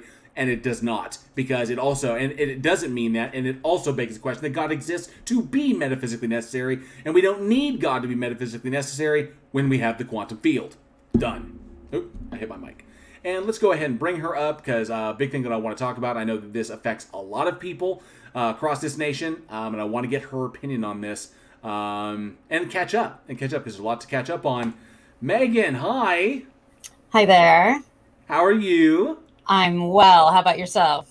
I'm doing good. My energy's up after talking with that seventh-day cycle theist guy. So... Yeah, I literally just got on YouTube. Like, you're the first video I got on, so I missed the first 2.5 hours. Oh, it was. If you go back and watch it, it was just. I tried not to let it turn into a dumpster fire, and I hate having to mute people on my streams. But when they start getting out of control and over talking me and start trying to do things to try and antagonize me, like you're so agitated, man, you're so agitated. It's like, I know what you're doing and you're derailing. Answer the I asked him a question. I asked him a simple question. How do you know God is good? This guy's a Christian. How do you know God is good? Yeah, this should be a fairly simple answer, but no, it took him like 10 minutes to finally come with an answer, because he knows it's begging the question. He knows his reasoning behind that answer is circular and it's logically fallacious. That was the whole point, is that he's predicating all of this stuff on bad reasoning. But he knew it, and that's why everybody was calling him a Poe. But whatever. Yeah, that's neither here nor there. There's a lot more evidence of their God not being nice. Right. Like I said, the arguments that I propose, that I always come up with, is that you can come to three rational conclusions on this. And that given the evidence that we have, and given what we know, going with reasoning, is that you can either conclude atheism, no God exists, deism, there's a sufficiently powerful thing out there that jump-started everything and then fucked off with no evidence of its existence left behind, or distheism, which is the evil God, and that everything we know about is a lie predicated to foster love and worship of this thing, but it is not deserving of it. So that makes more sense. Right. Than a kind, loving God, forgiving, merciful, thin-skinned, egomaniacal, and explains why in this evil God's name, why in this evil God's thing, why genocide and rape and slavery and incest, all these things would be permissible given the appropriate circumstances. It thinks they're good, or they're good for it, and so it will simply say, well, yeah, you can do it this time because I'm telling you to do it. You know, I'm telling you to give your daughter over to be gang raped, so that, you know, that whole kind of thing. And it's like, no. And it also solves the problem. It solves the problem of evil. If God itself is evil, so that's very true. I mean, but you know, because my book said so. Because the book said yes. Because, as Professor Dave likes to say, because a book says a thing. Hunter says, so you believe that people who follow Jesus even 1,000 years after Jesus' body died on a cross preach his words for nothing, and they've been tortured and killed for nothing. This is hilarious because this person is actually late to the conversation. I had King Xerxes on, who is a biblical authority, because that's what he went to college for, because he was going to go into seminary before he realized it was all bullshit. And we discussed the martyrs, voices of the martyrs. We broke this book down and why it is bullshit. And because I brought the authority on to speak about it, because he knows this stuff better than I do. So it's like, you know what? Go to the authority. I'm still learning. But Hunter, you missed that part. That was literally the first guest that I had on discussing why all the martyr accounts are bullshit. So if you want, rewind the tape, go back and watch that. I'm definitely going to have to do that myself, because that sounds very interesting. It was a good conversation. King Xerxes is hella knowledgeable, so I love it when he's up on stage. One of the best ones, and I know you're familiar with Otangelo. So one of the best stages we had, Otangelo came on, and it wasn't the best because of you, Otangelo. It was the best because of Xerxes' response to you. Is that Otangelo's? You know, finally we got him off the whole like misrepresenting science bullshit. We got him off of that, and Xerxes got him on the Bible. Let's talk about the Bible. His depth of ignorance when it comes to the Bible it makes his ignorance of science look, you know, really bad. It's kind of like, how can you claim to be Christian? You know so little about these things. And eventually, Otangelo ended up leaving, saying, "I guess I'm going to need to do some more research on this." It was like, wow, that's an the heavens have opened. That's impressive to just get him to admit that. I mean, it's pretty sad when atheists know more about your religion than you do. Right. And it's common, unfortunately. So people are going to have to forgive me. One of the big things that I wanted to talk about, and Megan is so regular. First and foremost, before we jump into the big topic that I want to talk about, which I think you know what it is the big thing that just dropped recently. I want to get your opinion on this, and there's a reason why. I don't want it to sound sexist, but I don't feel I can talk about it from my perspective. We have enough old white guys trying to declare what is, you know. Someday they're going to die out, right? I mean. That generation's got to go eventually. They do. They really taught their offspring very well. It's so bad. It's so bad. But first and foremost, I want to catch up with you. So I've heard rumblings and rumors stuff, but I don't want to assume anything. So what's going on your side? Like, so like the whole drama going on with yeah, like I said, I've heard a bunch of stuff. I don't want to assume that I know anything to be true, and I don't want to perpetuate anything that might be BS without talking to you first and getting the story firsthand. Yeah, and I also don't want to drag you into it because it is easy to get a target on your back. It's very easy. All you have to do is tell someone, be mindful when you start talking about raping people. You know, just maybe think about, you don't know where this person's coming from. And maybe what their experience has been. And he took that as me slapping him in the face when he was giving me a fake apology. So now I'm on his shit list. Yay, we're all heading towards the shit list. Oh yeah, no, but it was like this guy has nothing better to do but tell other people to do his bidding, basically. And his followers, I don't understand his followers. They're fine with someone putting out someone's phone number and address and telling them to call their apartment manager, telling them to go to their house and record them, telling them to go to their children's daycare and record them there and talk to the staff there and spread lies about these people. Basically trying to get them fired, evicted, however you can ruin their lives. Wow. Over YouTube videos. Like, this is YouTube. Why are we letting this go into the real world? How little do they have in their lives that this is like the ultimate thing that they predicate pretty much all of their pretty much all their self-worth on, that this is where this is the end all be. Go ahead. Yeah, this is the hill you're gonna die on. Like, right. And then you get so triggered that you're just admitting to past crimes, current crimes, future crimes, all on YouTube. Like, I don't care if it's a live stream that you can delete. People are recording it because you're kind of doxing a lot of people. So, I saw that stream where it wasn't even really a stream. It was just the Vegas dude's personal information just up there on the screen for like 4 hours. Dates. Yeah, he did the same thing last night to us. So. Wait, so he doxed more people. Basically, he did dox more people because there were some people whose information I hadn't seen yet, but I don't watch him, so I get told what's been said, and other people do the recording, so that's helpful because I can't listen to that. It's painful. Yeah, it's ridiculous, and I'm glad that I'm sorry to say that I don't want you to be on anybody's shit list. I don't want anybody targeting you. That's complete bullshit and is unnecessary. Just part ways amicably, and say, I'm not. I don't feel that this is going in the right direction. Just separate. There's no need to make. And that's what we tried to do. And then he got mad at Frauditor Troll and was like, okay, well, we're going to dox Megan because we're mad at Frauditor Troll. And I'm like, at the time, I wasn't even subscribed to them. I thought I was, but I just happened not to be. But I would have been. But I don't put out content. I don't call people names. Even in live streams, if you go back and look at them, I'm not calling people names. Like, I would reel in Dr. Dave sometimes and be like, come on, we believe in the First Amendment. It's like, so people said I was the voice of reason. And like, I was Definitely. also low-hanging fruit and easy infliction of pain on Dave and Frauditor Troll. So, yeah, yay.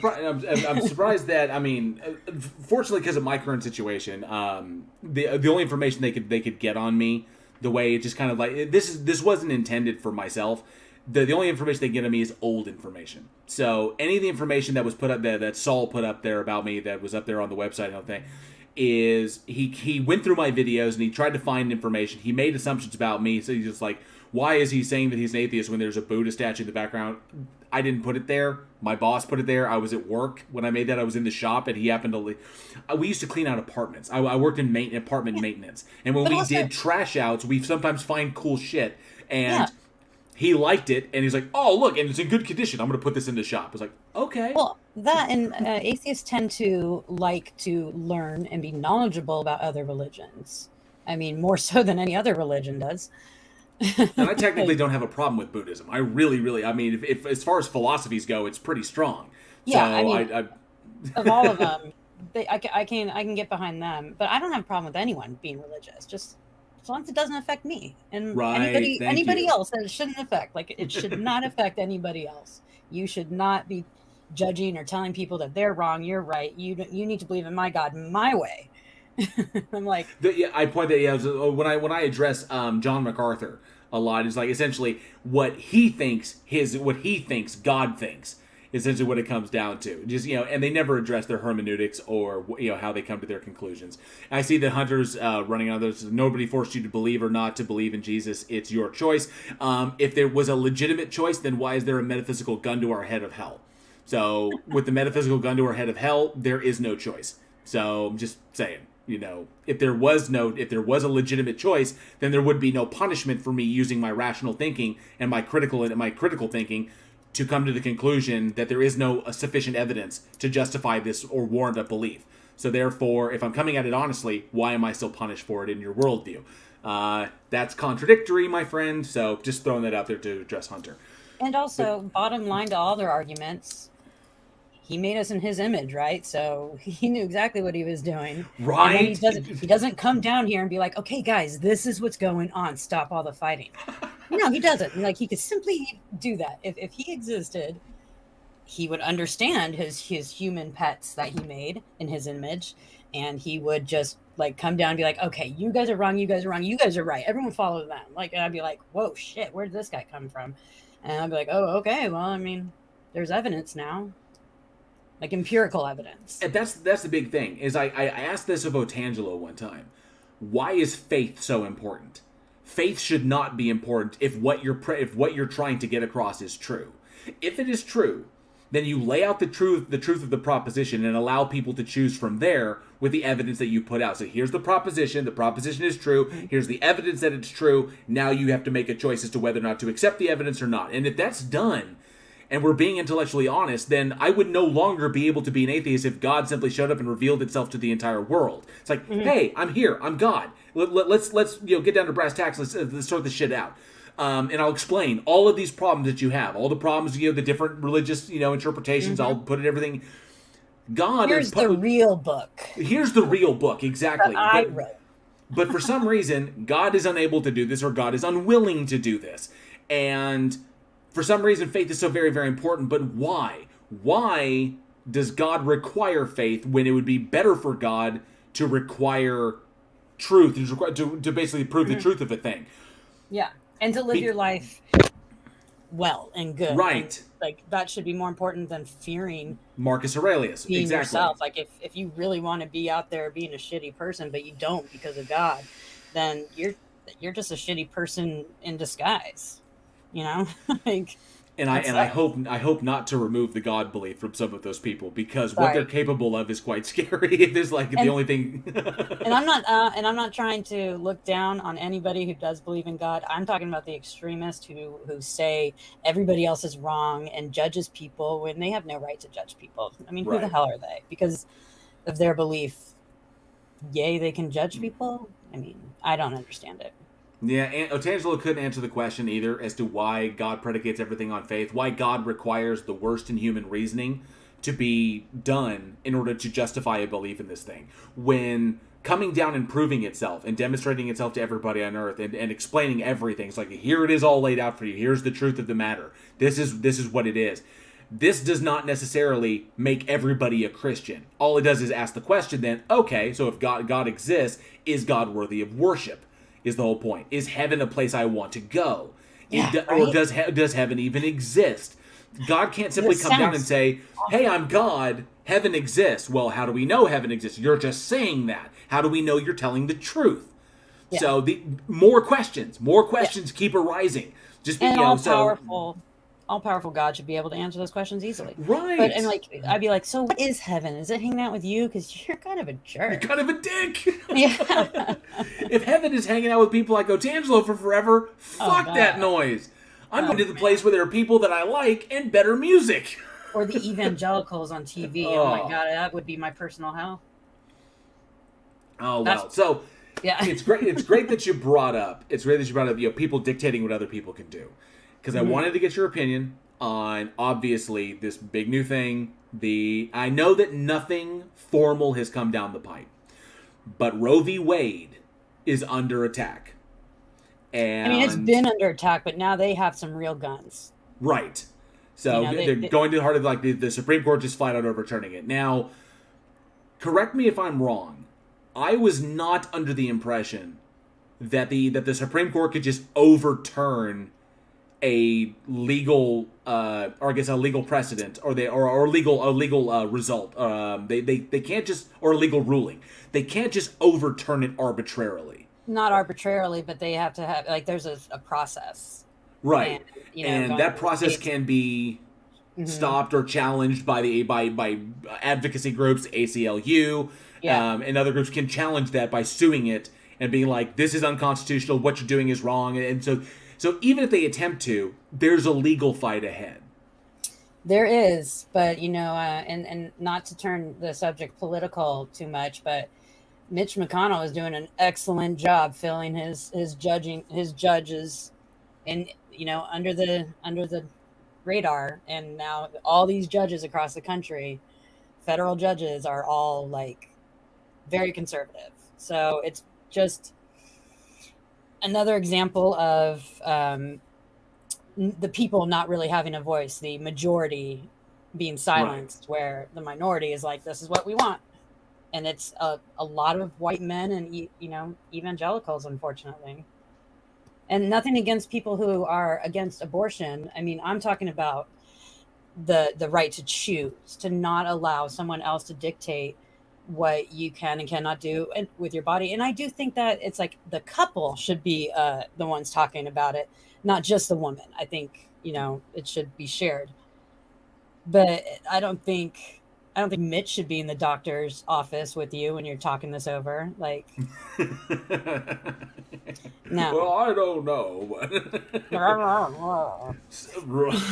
Fucking turtle. The scary thing about this, and obviously the whole thing comes in, it's not about reproductive rights. It's not about bodily autonomy. This is about control over women.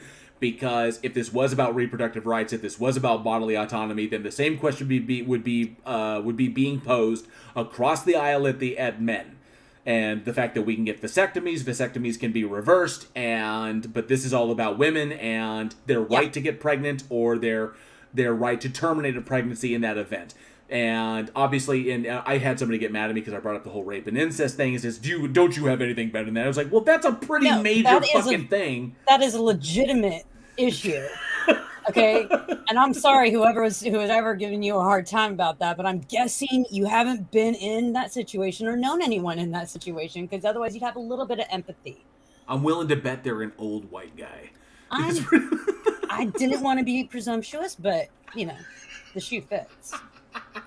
We've had enough old white guys trying to dictate what women can and cannot do with their bodies. Ever since the days of corsets and diagnosing hysteria, we need to be over and done with this bullshit. Well, like Viagra is available on every insurance company. Will cover it, but not birth control. It's weird. Not every insurance. Most insurance does cover it, and most Medicaid and Medicare, does cover it, but. And also transgender medications, those aren't covered. But Viagra, make sure that is on the list. God, those old white men, what are they going to do without it? It's very frustrating. The thing that's terrifying. Hey mods, you see that that spammer in there? Go ahead and get rid of him. You know what to do. They're on it. The big thing, the scary thing about this is that, and I had this interest. Yes, absolutely, Sean Alexander. We need a separation of church and state and uterus, but we absolutely need to go back to the question as to how much this puritanical bullshit is infecting our legislative process and our political process. With advocacy groups out there like the Family, which is a worldwide sort of neo-Christian group that is influencing governments and corporations all over the world by bringing them into the fold, trying to unite them under this idea of Christ plus nothing. It's kind of like it's this weird version of Christianity. With individuals like this, with groups that are fighting for these things, we obviously see that religious ideology is informing our legislation and our political process. And it has slowly but surely been doing it, and now it is ramping up to this big thing where now they're attacking women's bodily autonomy, they're attacking the rights of trans individuals, and they're attacking the LGBT community in full force with, trying to attack same-sex marriage and a number of other protections under the law, such as, super taboo back in the forefathers' days. They were just like, no, nobody's going to dictate our religion. I guess maybe they're assuming that everyone would be their religion anyways. But, because kind of looking at the history, like the forefathers weren't exactly liberal or progressive. So who knows? But it's just, we're turning to a religious state pretty quickly. And I'm looking at Canada going, How hard is it to become a citizen of Canada? I actually have been. My wife and I have been as well. Kind of like, we may just be. We keep moving further north anyway. We were It's in getting hot Texas. south. Yeah, we were in Texas. We were in Richardson, and then we moved up, and then we were, we went through. We just keep every city we jump. We just keep going further north. By the end of, I would say by the end of 2025, I'm going to be in fucking North Dakota anyway. So I might as well just go straight across the border. I'm about as north as you can get in Oregon. Oh, there you go. Hey, J Mike is in the house. Good to see you, J Mike. Thanks so much for being here. Appreciate it. That's awesome that J Mike is in the house. That's so fucking cool. I'm honored that J Mike is in the house. So I was on a live stream with Jefferson Spatchcock, and Jefferson brought up the domino effect from this going forward. That if Roe v. Wade is repealed, if they do overturn it, then it comes down to the states. Because essentially this is what it basically says. It takes it away from being federally protected, makes it into a state issue. The states themselves can then determine whether or not they want to support it, which of course divides the states into who can get one, who cannot. But then it begs the question that if I'm in a state that I can't get one and I get pregnant and I go to a state where I can get one, you're in trouble.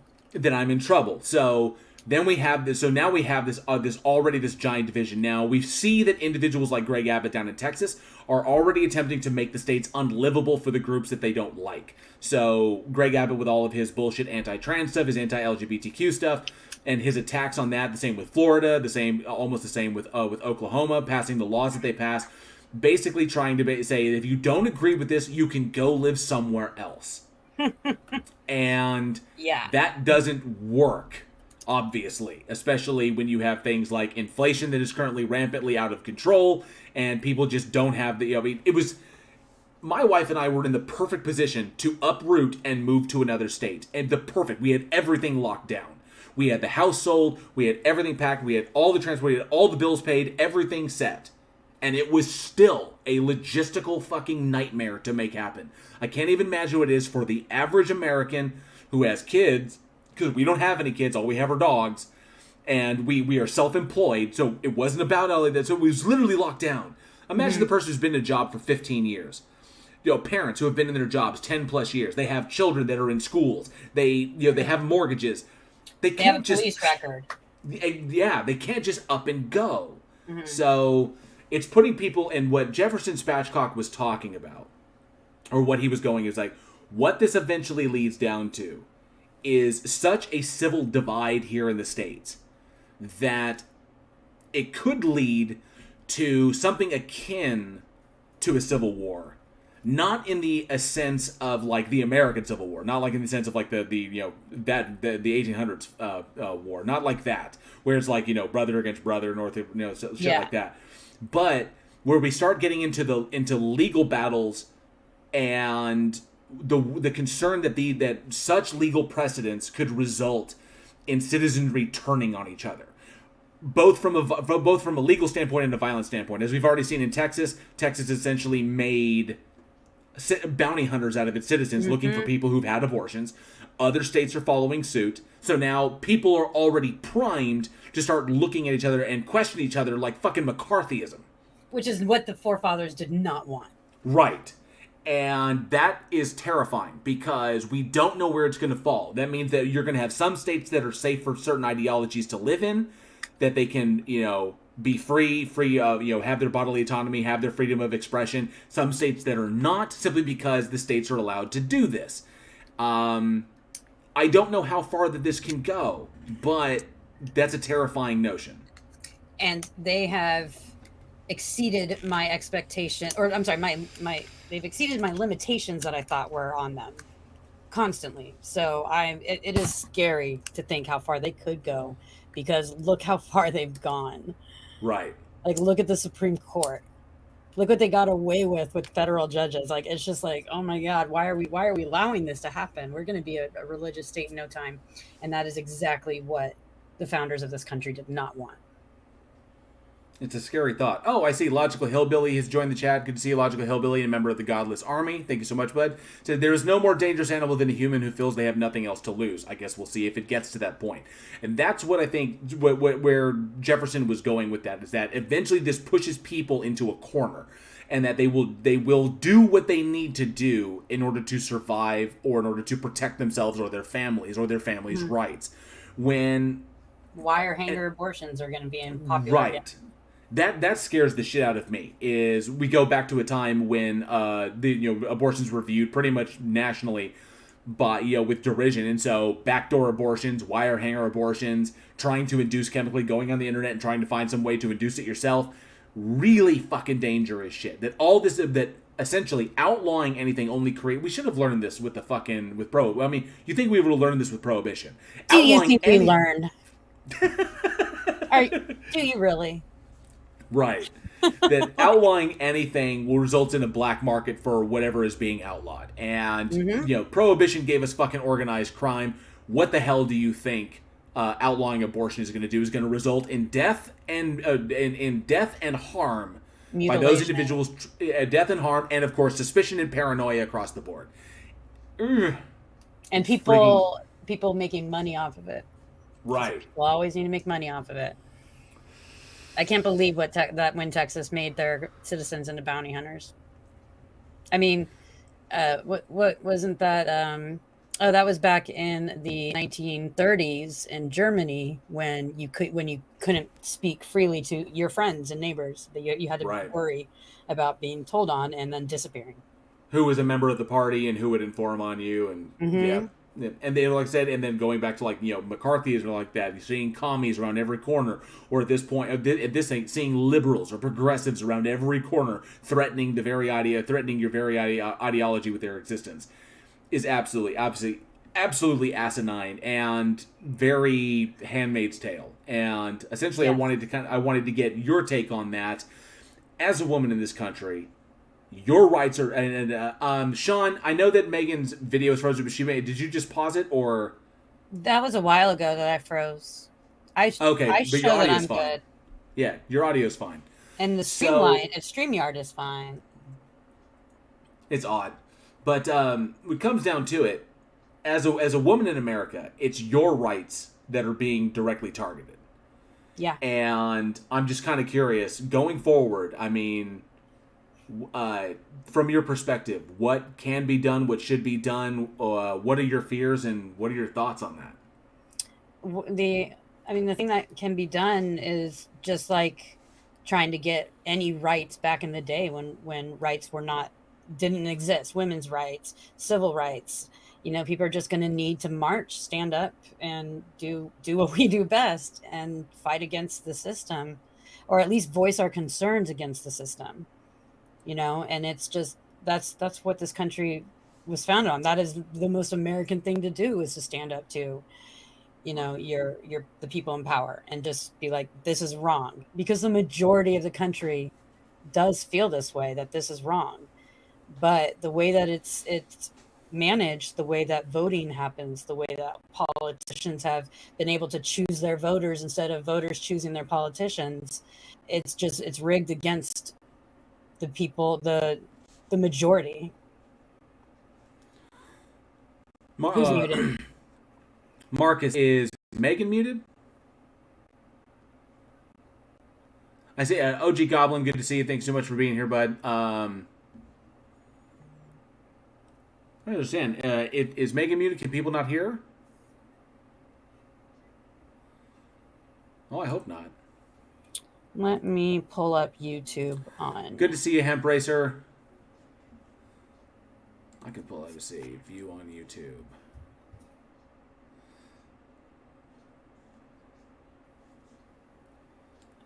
Yeah, it has your image frozen. No, and I heard you on YouTube. Yeah, people can hear you. Yeah, you can hear me, but I'm frozen. And that's weird. Just a video unavailable, and I pulled it up, but there it is. Oh, I am frozen. Well, at least my face doesn't look too stupid. I'm gonna exit and come back. How about that? Okay, sounds good. All right, I'll be right back. And we'll see if we can we'll fix that up. But yeah, I wanted to get Megan's opinion on this because it's obviously it's insanity, and the world is watching.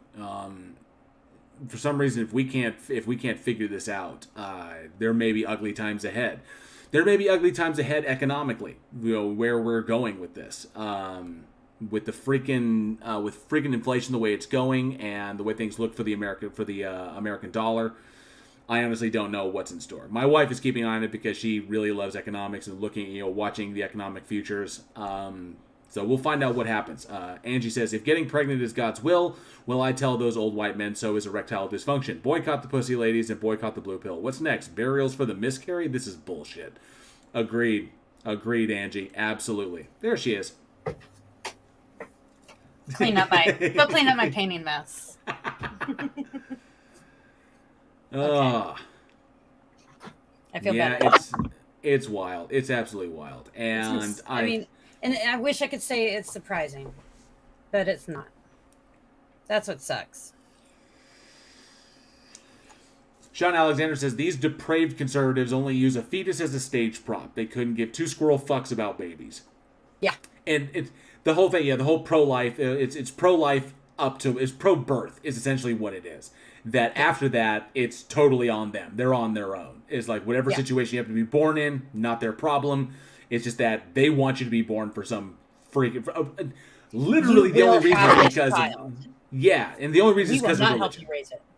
Right. We'll not help you raise it. We don't want to fund it. We don't want to support you.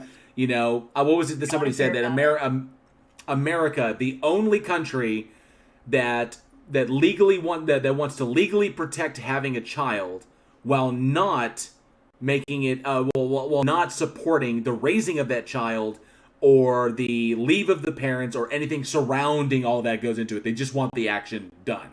And, I can't think of anything more puritanical in my life. It's just pretty much what it comes down to. It's like, how does it affect them? Right. Does it alter your life? Does it keep you up at night? Because it keeps me up at night. You guys. Tony Regime says, I just hope it doesn't end up a cross between The Handmaid's Tale and If This Goes On by Heinlein. Who knows? That's a scary thought. Yeah. I mean, John Rapp says, usually the question is, when does the parasite become a person? Yeah, and I was asked that on another live stream. They're just like, I guess the issue is, when does life begin? And I'm like, right. Why is it their problem? Like, you deal with that with your family, with your own pregnancies, with like in the privacy of your home and your doctor's office. That's a great question. But I mean, see, like we all saw the whole Brett Kavanaugh thing, and the only reason that is because like there's so many other eligible, much better qualified people for this job. Right. But it was because Garland. Not get started on that, but it's not only because of his views on abortion, but also he just didn't believe a sitting president could be investigated. But those are the only two reasons. And now this guy has a lifelong position. And I definitely think that there should be term limits on all politicians. Right, agreed. And judges. I agree with the term limits. They can be impeached, if it comes down to it. Who's going to do that, Mitch? Right. Which also asks the questions. How do we get these established ways of our politicians doing things to change? Because they're not going to want to change it. Right. And they're the ones that make those changes. So do you think in the post-Trump era, and I hate to invoke his name, but the ripple effects that man had on our political system are still being felt? Did Trump? I would think that Trump politicized the Supreme Court. Is that Trump what he was angling at? Spotlight to what was already going on. Mitch McConnell has been working on getting his judges in well before Trump. Trump was just a very obvious, like, symptom. The long COVID gives me brain farts on the simplest word. So I'm really not an idiot, you guys. I swear. I just forget no one thinks you the are. Easiest words. I'm just like, oh my god, I can see it, kind of. But just he was just this whole poison has been going on for a long time. And I think all politicians even if they started out with good intentions. Like Mitch McConnell used to be a totally different guy when he first went into office. Did you guys know that? Like 200 years ago, he was a different turtle. Like he cared about civil rights. He wasn't even anti-abortion. Like he was pro-choice. And I just think after a while, the power and the greed and just it eats away at any goodness, any decency that these people maybe once had. Now, some people obviously go into office with bad intentions, like, number 45, but right. So I even think like the AOCs of the world that are just like, they really do have good intentions. I hope that lasts. All it takes is that, it takes that first compromise is that when you... Lasted with Bernie. Sorry, go ahead. I was saying it takes that one compromise, and then once you can justify that one, you can justify the next one, and then the next one, and the next one, and you start answering to your constituency of the people that are the most vocal. Anything appeasing them will keep you in your seat. And no one is obviously here in America, no one is willing to throw their political careers onto the chopping block in order to make sure something good happens. This is one of the things I've always admired what went down in Australia. And I know I'm probably going to get a lot of hate, but after that one last massacre, the Port MacArthur massacre, I think. Correct me if I'm wrong in that, if I got the name wrong, but it's either Port Arthur or Port MacArthur. It was the one in New Zealand, right? But Australia made their changes because of it too. I think. Let me see here. Yeah, now I'm curious. I think it was the Port Arthur massacre. Yes. Others were wounded in Port Arthur, Tasmania. Martin Bryan pled guilty. He was given 35 life sentences, no possibility of parole. But that was the big one. That was in 1996. And the Port Arthur massacre essentially was the first domino in Australia's staunch gun control laws. And there was a conservative who threw his career on the chopping block to make sure that this would never happen again. This cannot happen again. This mass shooting bullshit, we are done. And to make people safe, he realized he was going to have to push specific legislation, and that he was never going to be reelected. His career in politics would be over if this thing passed. Yeah. He threw his career on the line. He got it passed. And now, Australia is without a mass shooting since 1996. Is this? New Zealand that recently did it. Okay, I think so. And then I admire them for that. I admire the fact that a politician was willing to sacrifice their career in order to make something happen for the common good, or what they determined to be the common good. And the fact that they don't have any more mass shootings, they haven't had a mass shooting since 1996. Gotta kind of agree that was probably for the common good. Because we're not hearing about mass shootings every single day in Australia. We hear about them here in America. So I wish that our politicians had that mentality. Yeah, because they would just chop the person on the chopping block. Exactly. They'd just be like, this is the hill you're going to die on? Bye-bye. And at least any damage, that is done. And Mark Short says he was elected again after that. That's good. That's excellent. So fortunately, here in America, the damage that is done by these particular laws or bills that people, like fucking DeSantis and Abbott and other people are trying to pass, is that fortunately here in America, they can be overturned. Is that, like, to quote Charlie Chaplin in The Great Dictator, so long as men die, liberty will never perish. Because there will always be another generation that can turn around and hopefully get it right. There will always be something to try and turn it in the right direction. That nothing lasts forever because we don't last forever. So I hate. It sounds very much like we're pushing it on to the next generation, but I think I agree with you that everybody needs to be standing up and standing against this crap because removing women's bodily autonomy protections. This is not where it's going. Well, I think you would agree this is not where it's going to stop. No, this is the beginning. And just to kind of touch on what Angel just said, he's like, you're forgetting the 1990 conservatives are nothing like today's conservatives. 1990 conservatives would be accused of being liberal today. Absolutely. And, back in the 90s, there was partisan, like there was bipartisanship. Right. I mean, there's a video of Nancy and Newt together agreeing on something that would never happen now. The partisanship is so gnarly, and people. I was talking to this woman last night, and she comes from a very conservative family, and she's like, they all drink the Kool-Aid, and I'm like, that sucks, you know. And she's like, I'm the only one that didn't, and I'm the odd man out, and she's like, I don't understand them, and I think that's also something that needs to be brought to the table, is just opening up the conversation and trying to understand the other side. You know, when it comes to religion, when it comes to politics, just be like, I don't get you. You look insane to me. Tell me why you feel this way, and let's not make it personal attacks. Let's just sit down and try to understand each other, because we're all human. We all want to be happy. I mean, none of us want to hurt our neighbors or even our enemy. I mean, I don't know. I can't speak for everybody, but I don't want my enemies to be like in a ditch suffering. Yeah.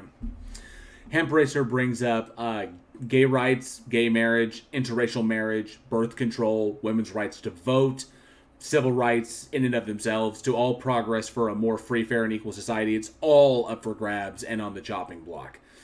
Slowly but surely. I mean, because if you can justify one thing, you can like I said before, you can justify the next and the next and the next, until eventually we're living in a fucking theocracy, which really is what scares me. Is now all of a sudden I can't go to the fucking store without somebody saying, is that dude a Christian? Which I will always firmly say, fuck no. But when everybody's looking around to, like, you know, you never know what can happen. And the level of violence that can occur from that. Yeah, because if it did come down to like a civil war, which, I mean, not like the old Civil War that we had, but be like conservatives against liberals, let's say. Conservatives have a lot more weapons than liberals, I think. So, you know, and also just why do that? We're also allowing, like, our politicians, the people that are the media, basically, just to really continue to put a wedge and drive that divide bigger. Right. You know, because it sells, because money's in it. And people just don't care about the good of their fellow mankind anymore. They care about the money. And it's just like, where are your morals? Where are your ethics? Why do you not care? Like, that was my thing with First Amendment auditors. It's like, okay, it is your right. Absolutely. But since when did we become such a calloused, uncaring, apathetic society that we're just like, I know you're having a panic attack because I have my video camera on you, and I'm going to keep on, you know, recording you because I'm just a dick and it's my right. And I'm just like, wow, like, when have we become so hateful towards strangers that haven't done anything to us? Because it's our right. And it's like, yeah, it's your right. And it will be there, but and they don't recognize how self-defeating it is, because if you express your right in a negative way and you consistently go out there and cause fucking trouble for people and cause havoc and chaos, and you're saying, well, it's my right to do this, you will see those rights begin to recede as, you know, as those in charge begin to say, well, okay, we need to protect people from the extension of this, so we need to roll this back a bit in order to make sure that people can't do it, so that we can put them in jail. And so people still have the right to liberty, pursuit of happiness, and all that stuff, and right, like, because that is also our right. Like, it's just like, I get so frustrated because they're like, we're protecting our First Amendment rights, and I'm like, no, you're not. You're doing harm. I mean, there are several states that are putting bills together and discussing narrowing that First Amendment. And it's already, I mean, going off that the sovereign citizen movement it's already been decried by the FBI as a terrorist organization. That's sovereign citizens. They're different than First Amendment. Yeah, but then First Amendment auditors can quickly follow suit. People who think that they can go their own way, that they can simply say, this is now how I don't agree with with the legal interpretation, I agree with this particular interpretation. Yeah. Sovereign citizen is the same mentality. Sovcits is like, well, I agree with this interpretation and you're wrong. You know, they're dead wrong. Well, they don't think that any interpretation it involves them, that they don't have to do anything because they're not a citizen of this country. They're Moorish and they're man, they're not whatever. And so, I mean, that's where I see the difference, is that First Amendment auditors are out there to just double check and make sure that people don't tell them what they can't do, and that's basically what they do. And so, like, they almost believe in the Constitution, whereas Moors and sovereign citizens don't, until it's like, until their rights are being right. Until the cops trying to drag them out. It's like, no, that's my right. It's like, what are you talking about? You're not a citizen of this country, remember? So our Constitution doesn't protect you. So get the fuck out of the car. It's like, I do see a distinct difference between First Amendment auditors and soft cits. I would agree. Yeah, what they do and what they go about. I think just along the mentality is the same. Yeah, and it comes from the same place. Yeah, it comes from the same place of fallacious reasoning. And if legislation or a particular national opinion can be formed about one, it can easily be performed about the other one, just to keep people safe. And all it takes, because sovereign citizens have engaged in violent conduct. They've engaged in conduct that threatens law enforcement officers and threatens the public. All it takes is the First Amendment auditor to engage in some sort of horrible action, to get into one shootout or something insane in a post office or something, whatever, because they want to do this. They wind up on the wrong side of a security guard, or they do something, and then all of a sudden it goes like, okay, well, the First Amendment auditors, now we got to look at them. What extensions of the First Amendment are allowing these people to put other people in danger? We need to shore that up to keep people safe and protect people's life, liberty, and pursuit of happiness. Yeah, it's ultimately self-defeating, which I don't understand why they don't understand it. Why they can't grasp that. There's still people that believe in the flat Earth, so we're putting a lot of faith in people's understandings of common sense, common decency, and common courtesies. People just don't see that. I see that Angry Santa himself, Eric Jewell, popped into the chat. We had to mouth off, said, people afraid of abortion being reduced to killing babies for rape and incest instead of using murder for birth control. Morons. He's not very clear. That is such a small amount of people that use that for birth control. Okay, obviously you're not a woman. I'm guessing. Okay, I'm just gonna guess. That may be presumptuous. I may be making an ass out of me, whatever. But he's not. He's okay. Yeah. So go fuck yourself. Basically, all I got to say. Yeah, he's generally you call it like you don't understand what somebody goes through when they have a miscarriage, let alone making the decision to have an abortion. So fuck off. Let's see. Logical Hillbilly says, I think we have seen that we don't have any rights. We have temporary privileges. A right is not a right if it can be taken away.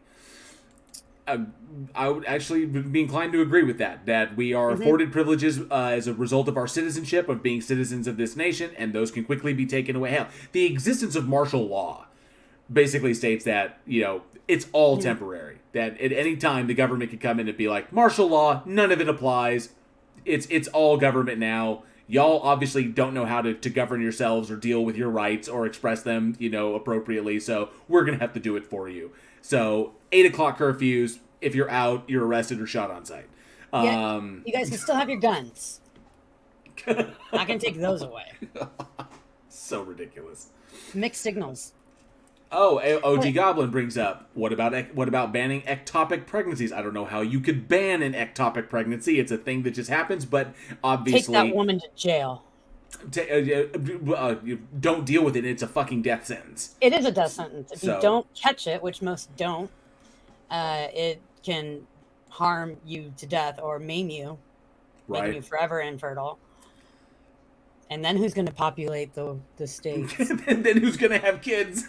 I mean, are we worried that we're going to run out of people on this earth? I mean, what number are we at? Are we at 8 billion yet? Oh, I think we've crossed 8 billion.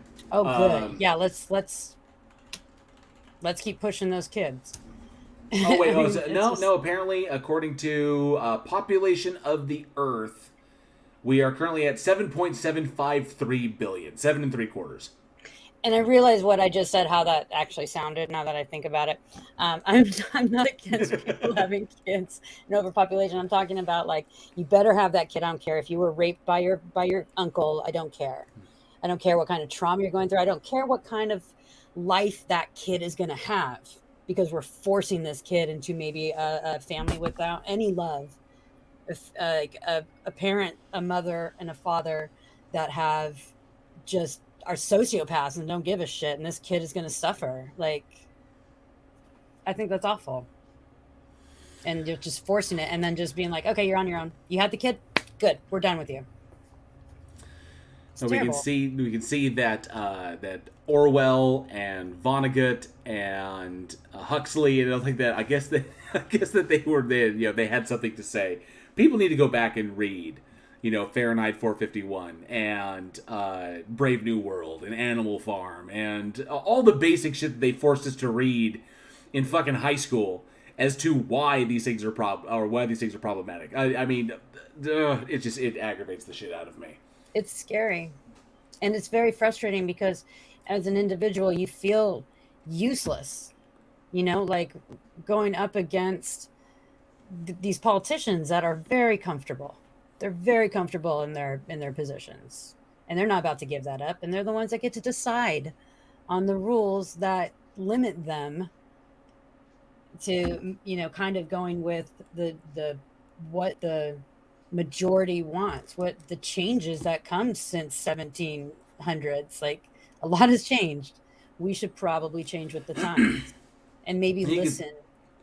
And you could say that, you know, if you're looking at the way change in the, like, through the civil rights movement and women's suffrage, that those worked because the system in and of itself was different. At the time of women's suffrage, women weren't employed. Were typically employed. They were typically homemakers, and until you needed us when you shipped all the men off. All right, exactly, ladies, until World War II. Yeah, we haven't taught you anything, but get out there and do the work. So they go out and they fight. They go out and they fight for their representation, and they get it with demonstrations. And because it's like they don't have to. It's not like they have to take time off of a job. He's like they've got the time. They're homemakers. That's what they do. So, you know, there's only so much you can do in a home. So what are you going to do in your free time? Get out there and fucking march is what you're going to do. So they get it and they make use of their time. African Americans during the civil rights movement. You look at their particular situation. Many of them had the time or didn't have, had shitty jobs anyway. It's the only things that they could get to go out there and demonstrate and actually force the national spotlight onto their topics and elicit actual change.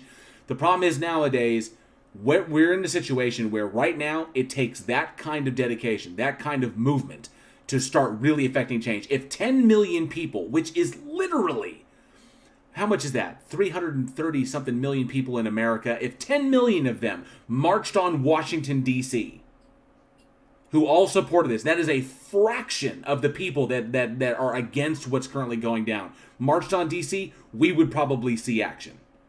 But we can't. We can't take the time off work. The bank doesn't give a shit. They've made it to where we can't afford to have a homemaker at home. How many households can afford to have one parent work? How many? Very few. And they're up there in like the top percentage of people. Most middle class and lower need both parents and sometimes the kids to go to work too and pitch in. It's awful. I mean, in my line of work, I'm in a nonprofit, helping my community, pay bills and such. And it's just like they're working, they want to, they're trying, but the wages just don't meet the housing. Right. And I think it's a third of Americans. I totally definitely have these numbers wrong. It's a third of their paycheck or over half of their paycheck. Okay. I think it's a third of Americans pay over half of their paycheck towards rent and utilities. God. Yeah. And it's ridiculous. And it makes saving hard.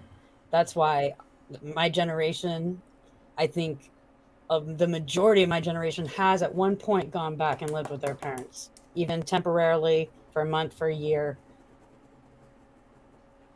I don't know. It's just my parents, we got in a little debate about free or Medicare for all. Mm-hmm. And there's like, well, we had to do it. And I'm like, yeah, how much was your tuition? How much was your rent? How much were your wages? Let's do that math. It's not Let's see like the percentage increases of minimum wage compared to what rent or mortgages or tuition has. Like this, and I don't like to sound or to go conspiracy theory on this, because it's very easy to do it when you see that the powers that control what tuition rates are in this country, the influences on the boards of college work, because all colleges are essentially businesses. They all have boards of directors, and those boards of directors are influenced by endowments and other things that come in. So with the let's rise, not forget the legal bribery. Bribery. And so, hey, Anna, good to see you. Thanks so much for being another member of the Godless Army. I appreciate it. So we have the rising cost of education, which limits the people which limits who can access higher education. Mm-hmm. We have increase in healthcare, which limits access to appropriate healthcare, which is, you can see that in where we rank in certain areas of healthcare here in America. So limited access to education, limited access to healthcare, limited access to affordable housing, limited access to decent paying jobs, because you need to have stable housing, stable transportation, stable or in higher education to get most jobs, even though they're not really required, which is weird.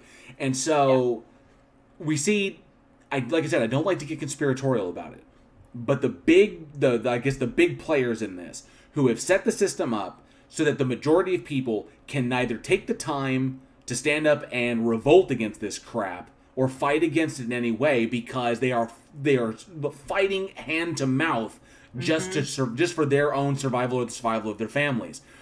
It feels systemic, and it feels set up. That this is the intention, that totally unregulated capitalism, complete and totally unregulated capitalism, has led the many to not only make their 1% off of the backs of the 99, but it also has allowed them to create a system in which that will never change, where there will always be the 99 that assists in creating the wealth for the one. So, hey, this system works. This system makes us rich. Let's make sure this system is always in place. And let's make sure that those people that are making the 99, they can't get smarter than us. They can't get more educated than us. They do not or have very limited access to the things that would make them competitive to us. Because if they can compete with us, they can turn around and start affecting change themselves. We don't want that to happen. So let them feel like they have a voice. But let them feel like they have the opportunity. Yeah. Here's a lottery that can make you ultra wealthy. Or, hey, you guys have rights. You go to City Hall and you talk. Because when you were saying limited access, I'm like, limited access to our politicians, to our representatives. Like, it is. And I am not a conspiracy-minded person. I don't fall into conspiracies easily. Right. But I don't even think this is a conspiracy. It's more just like, that's what's going on. Yeah, it's hard not to fall into it and be like, it's them against us, because that mentality. A conspiracy when it's like a lot of people kind of just like, that's what's happening. I mean, the evidence points in that direction. They don't even hide it anymore. They don't hide it. I fear if I go down that road, I'm going to wind up like Charlie Day in It's Always Sunny in Philadelphia, looking at the board. I don't think you've lost your mind. I think you're just seeing what is out there. I mean, not like going out and seeing that we're not moving at 1,000 miles an hour. I'm talking about like what you're seeing like happen because you're paying attention. Right. Hey, Randolph Richardson is in the house. Good to see you, Randolph Richardson. Thank you so much for being here, bud. I do appreciate it. Man, I was really hoping. This has been an amazing discussion, and where we're going with this. I've been going for 3 hours 40 minutes now. I was really hoping that I would be able to get Team Skeptic can't come on because I wanted to talk about this. The next big thing kind of factors into this, and Team Skeptic and Irish Demon. And right now Johnny O is sick right now. He's currently trying to get over COVID. So I wanted to talk to either Team Skeptic or Irish Demon because the next big thing I wanted to chat about was the Dave Chappelle situation. And I don't know if you heard about that. That Dave Chappelle was attacked on stage by someone all weekend. Dave Chappelle was doing a show at the Hollywood Bowl, and he was attacked on stage by someone from the audience. So, oh God, did they get to him? Almost. Luckily, he kind of dodged. They were kind of clumsy. He kind of dodged. The guy had a knife hidden in a fake gun. So, I mean, I don't know all the particulars of it. All I know is that the result of this was he tried to tackle Dave. He tripped and fell because I guess he was like, and he fell down. Dave got out of there. Security jumped on him, and they fucked this dude up royally. Like, they dragged him to the back, and they straight torqued his ass. I don't think his arm. The audience or a security? No, the security personnel. Okay. And I heard that Chris Chris Rock was involved in it too. That Chris Rock was. So I don't know, but nonetheless, Dave Chappelle was attacked. Now Dave Chappelle is, as you know, a lot of his comedy is really. Some people have had a problem with his comedy. His jokes against, his jokes about the trans community, jokes about LGBTQ. Oh yeah, and no one's off limits. He's a controversial comic. Mm-hmm. But there is a barrier between the entertainer and the entertained, or the entertainee. Yeah. This person crossed it, jumped up there, and attacked Dave. I don't think it's too hard to. I don't think it is too much to conclude, or too much of a leap to conclude that what Will Smith did kind of precluded this. That Will Smith going up on stage at the Oscars and smacking Chris Rock for a joke he told about his wife that he did not believe for a second was off limits, and all of a sudden it was, because Will got his feelings hurt, or whatever's going on between Will and Jada. I have no idea. Yeah. But Will Smith's actions at the Oscars precluded this. Now someone else we have seen now. Then this wasn't the only one. There was another guy, another controversial comic, who was up in New York, who he got attacked by someone he was on stage. A guy came out of the audience.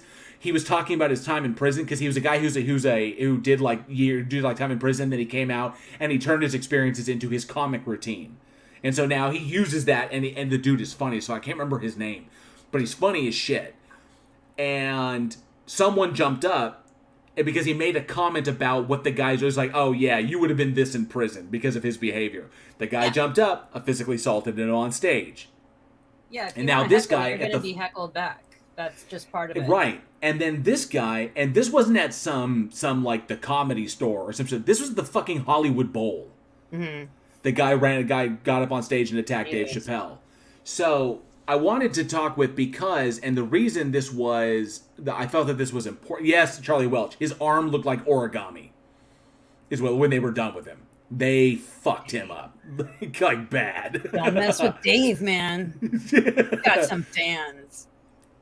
But it's like... If you don't like the jokes, don't go to the show. Don't go to the show. Just don't go. Don't watch. Oh, yes. So Randolph says, Chris Rock was there, and he took the microphone from Dave Chappelle and asked, was that Will Smith? Obviously, turning it, they can turn it on a dime and be like, well, we can use that. So, and Raven Darkshire says prosecutors are not going to charge the guy that attacked Chappelle. That's messed up. Why? I don't know the finer details, but the biggest thing on this was, and this kind of goes back to what we were dealing with, and I hate to say his name, with Dr. Dave.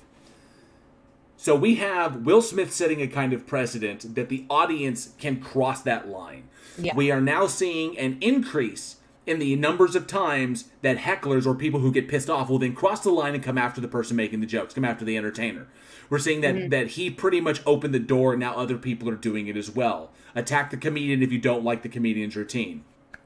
The problem is, now I wanted to get Team's or Irish's perspective on this, because Team and Irish, they do commentary, and they really play up the comedy. So the comedy is big on theirs as far as the reaction. I try to play the comedy a little bit, but mine is a little bit more educational. I just try to make it funny so I don't bore people. But the comedy is the point. You got to be careful with that because look what happened with me and Dr. Dave. And that's why I wanted to wind it together, because now we have people like Dr. Dave, and we have people like Vegas and other people like that who now feel it is completely fine to dox people that they disagree with or they don't like when they're even when they're trying to be funny. And now we have controversial people like, and I will say Team Skeptic is controversial because, I mean, come on, he had a dinger where he was calling people idiots, and how many times could he ding that thing? And I can see people getting butthurt. Exactly. People get butthurt, but they'd always say, like, oh, I'm angry about this. I'm going to release my own video. But no, now the door has been opened for openly doxing individuals, targeting people personally, and possibly coming after them. And we saw how YouTube got right on top of that. So those videos are still up with people's information on it. Oh, someone sent me a message on Discord. So I think that was Tony Regime. Said, oh, Brett Vincent, some gigs so great, some not so great. 15 years ago, but it goes with the Chris Rock, Dave Chappelle situation. Yeah, and we're seeing it increasing. And I wanted to get their take as comics, they do comedy. I wanted to get their take on it. Now that this door has been opened, what does that say to us? Do we continue fighting for our right to say what we want to say, to be funny the way we feel that we are funniest, and hold to our First Amendment rights to do so? Or are we now in a situation where even YouTubers, comedic YouTubers, need to be concerned? You need to walk on eggshells. Because it used to be you don't have to be concerned about just losing your subs. You end up canceling yourself. People like I don't like this guy, so I unsubscribe, and I get no views, and my channel dies. And it's part of the consequence of putting videos out there. You're somebody's gonna disagree, and it may go as far as your videos are gonna be made fun of. That's why you have to have thick skin to be on YouTube. That's why you can't come on here and be like, oh my God, they made fun of me. I'm gonna find out everything about them and tell people to go fuck with them. That's just not how it used to work. And now it's like, and I'm still floored by his fans, what they would say about me. And I'm like, dude, I don't make content. I don't do all these things. Like, I get it. I'm low hanging fruit. I guess just put pressure on me to make other people hurt. But I had somebody put a note on my door that they're coming for me. And I'm like, great. Thanks, Joey. Like, what did I do? All I did was say, be mindful when you talk about raping somebody. Was that so much to ask? He's like, no, I don't have to. What you're saying is bullshit. Well, I played the audio from what he said that night. The night that, like, the thing that he said. I played it live on YouTube for everyone to hear. That's fucking insane. It was a bad recording of it, but because I recorded it while I was driving, so my friend was in there. I was accidentally also recording the mic and the audio, so it was echoey. Someone came to your home and put a note on your door. Last week. It was about 5 hours after he put my address up. Well, obviously they live locally. So, so it's someone local. He does have followers in Portland, in Gresham, possibly Beaverton. If they want to risk coming out to this Texas Chainsaw Massacre territory that I live in, feel free. They can come on out here, because that's why I went so rural. I went stupid rural. I went scary rural, where there may be people living in that place, but we're not 100% sure, because it doesn't look like. I don't want to drive all the way out there. The cows and the coyotes outnumber us. I'll just say that.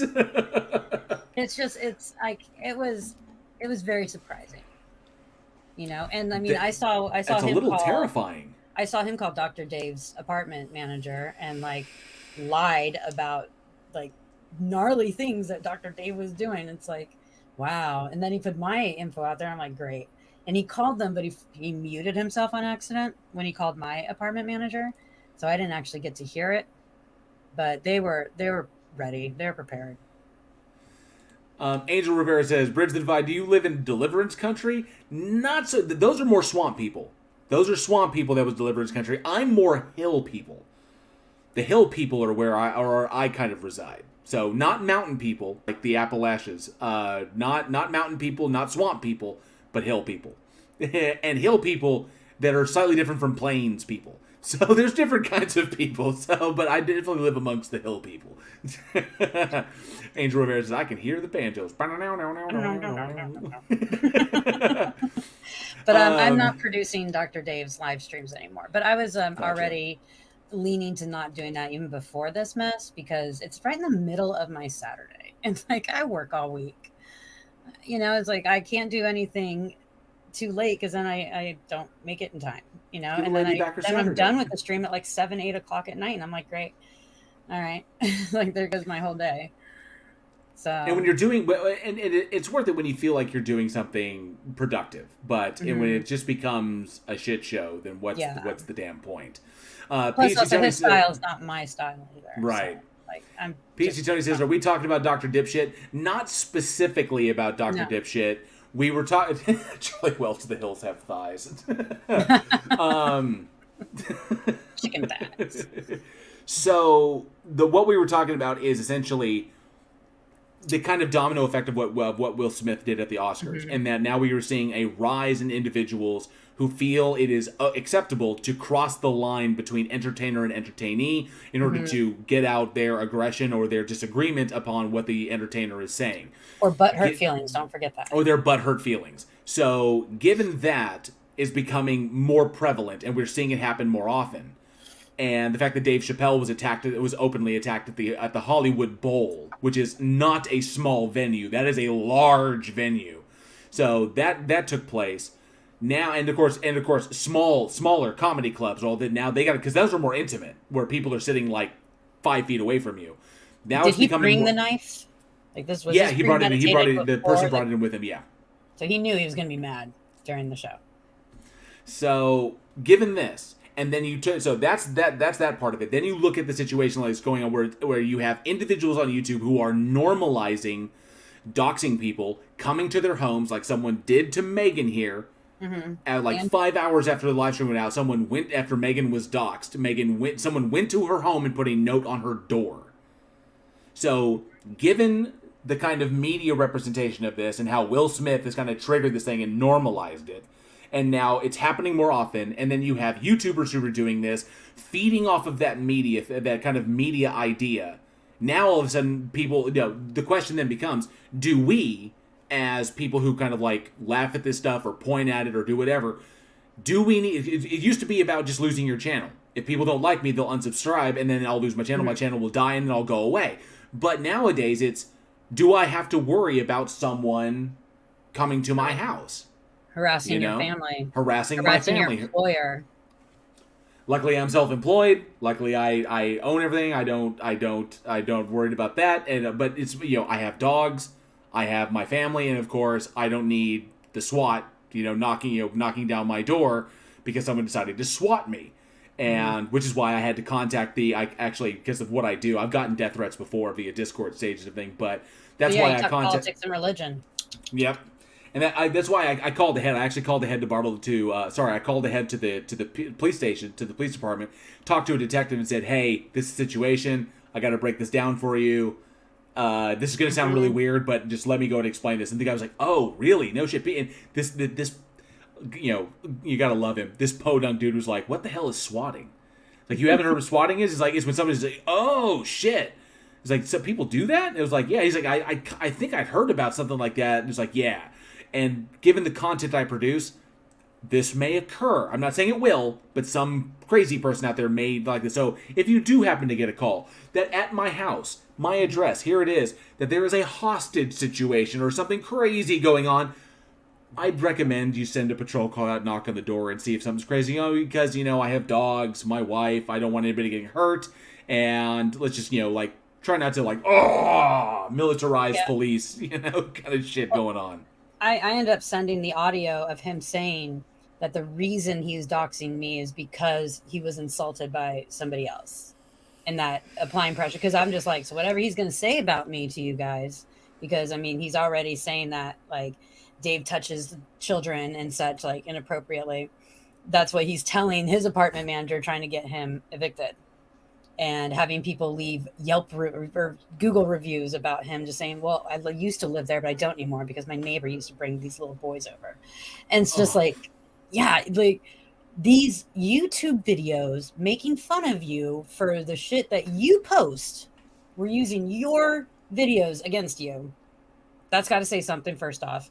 You want to ruin somebody's life because of a YouTube video. That is perfectly legal. And that's insane. Used to be just fine. Like if you put out content on YouTube, that's part of the risk. I knew the risks of coming onto YouTube live streams. I knew that there were going to be haters. I didn't think anyone's going to show up at my house or threaten to run a train through me.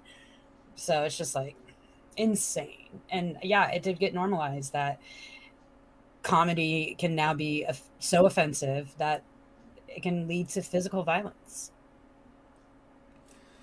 Friggin' or ridiculous. like even psychological torture, you know, just like, yeah. But I decided not to let it get to me. Hemprich says they go after commenters as well. No one is safe. Yes, they do, because they have nothing better to do. It's crazy, and I don't know where it's going to go. PC Tony says the problem is that social media platforms run on generating outrage and conflict. This is true. Mm-hmm. Outrage culture, that kind of crap. Yeah, the guy names his live streams, this person's being doxxed, doxing party, things like that, and it's like, okay, just look it up. Like the guy has a banner with somebody's private information scrolling across the bottom, and then another banner with somebody else's private information, and then he's instructing people to go do bad things. But well, he instructs them to do bad things when he's very triggered. Otherwise he's like, don't break the law, just go there and record them in a public place. And it's like, yeah, it's a dog whistle. But it's legal. But when he's really triggered, he's like, we're going to fuck him up. We're going to do it street style. Like, it's all there online that you're doing this. And it's like, how dumb. You're doxing yourself. Right. Neil Badger says, when comedy leads to violence, when I was a lad, they'd call it slapstick. Thank you, Neil Badger, for being here. Appreciate you popping in. Randolph, I got your Discord message. I do want to bring you on a stream sometime. I do. When I'm not at the tail end, because we've gone almost 4 hours, and I personally am starving. I definitely want to get you on in the future again. I will, because there are things I want to talk to you about. Probably emigrating to Canada, because things may be getting untenable, I think is the right word here in the States. Yeah, they're going to have to soften their strict policies of who they allow in their country, though. Yeah, this is true. It'd be an influx of Americans. Don't bring your bullshit here. Nope, I'm coming with it, all of it. Oh, absolutely wild. Well, dang. So yeah, I'm kind of bummed that I didn't get Irish Demon or Team Skeptic on here, because as you know, guys who really focus on the comedy, I wanted to get their aspects on it, but it affects us all when we try to create content and we try to be humorous. Yeah, the chances we may offend somebody, but obviously I don't believe that there's a reason that barrier exists, and it should be respected. But yeah. It should be, and totally, everyone should have a sense of humor. Right. Oh, hey, God420's in the house. Good to see you. Another member of the Godless Army. Thank you so much for the support. But Dr. Nimrod says, when committing crimes, make sure you record it and put it on YouTube. Oh, wait, no, don't do that. No, please do that. Please continue to do that. It's kind of like, what was it? I think the police, I can't remember what police force it was. The police put out an ad saying, we found these drugs at this location. If these are yours, please come to claim them, because we just found them lying out in the open. And then they actually got people who showed up trying to claim this shit. People are not bright. And and I don't agree with the doxing back. Like, I'm all about the high road, and like the doxing back, I get it, because I was mad too. And it's like the only leverage you got. But I mean, be the better person, take the high road. Don't lower yourself to their position. So I'm not for doxing at all, even assholes like that guy. Logical Hillbilly says Canada is going to build a wall. They're too nice. They're too nice. Actually, we've seen a couple of the cops have to deal with First Amendment auditors. You can thank us for those First Amendment auditors. We're trendsetters here. I will say this for Canada: don't fuck with the RMCP or the RCMP. The RCMP are hard. Royal Canadian Mounted Police. They're not. From what I understand, they're not to be fucked with. So they don't. I mean, it's not all Dudley Do Right, is what it is. It's like they'll wrap your shit. I have the cartoon Forget About It right now playing in my living room.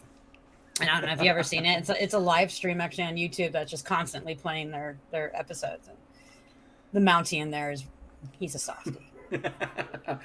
I love it. There's in Kevin Smith's in his movie Tusk, he makes it, they have an interaction where Justin Long's character is going into Canada and he's at the I guess the customs. He was like, so what brings you to Canada? Business. He's like, I'm here on business. Doing this. He was like, okay, great. But the guy at the counter has got this full ass beard and he's like being kind of rude.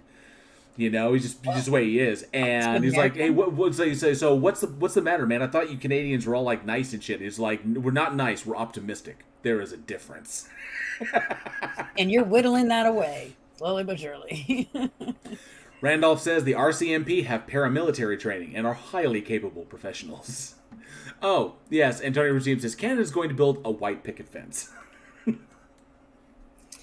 Yeah. They'll have a little dog on that other side of that white picket fence yapping at you too. PhD Tony says there has to be some form of punishment for individuals who violate social norms or society cannot function. This is true. Antisocial behavior cannot be rewarded just because it falls within the parameters of rights.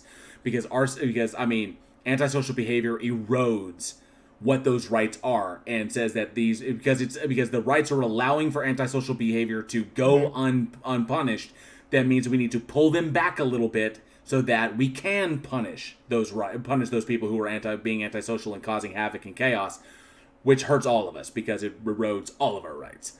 And we're expecting YouTube and Facebook and TikTok to take the charge on that. We're going to be sitting here twiddling our thumbs, waiting on them for a long time because they benefit greatly off of people breaking social norms. All right. Well, it is a You've wild. been at it, so I'll let you go. It is a wild and crazy world out there. Lots of nuttiness going on. Randolph, I appreciate the message.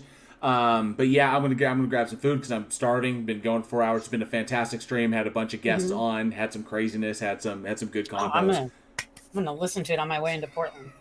and let me know. And I invite anybody if you're in here, you and of course anybody in the chat. I want your honest opinions. Go back over the conversations that I had with Mr. Delicious.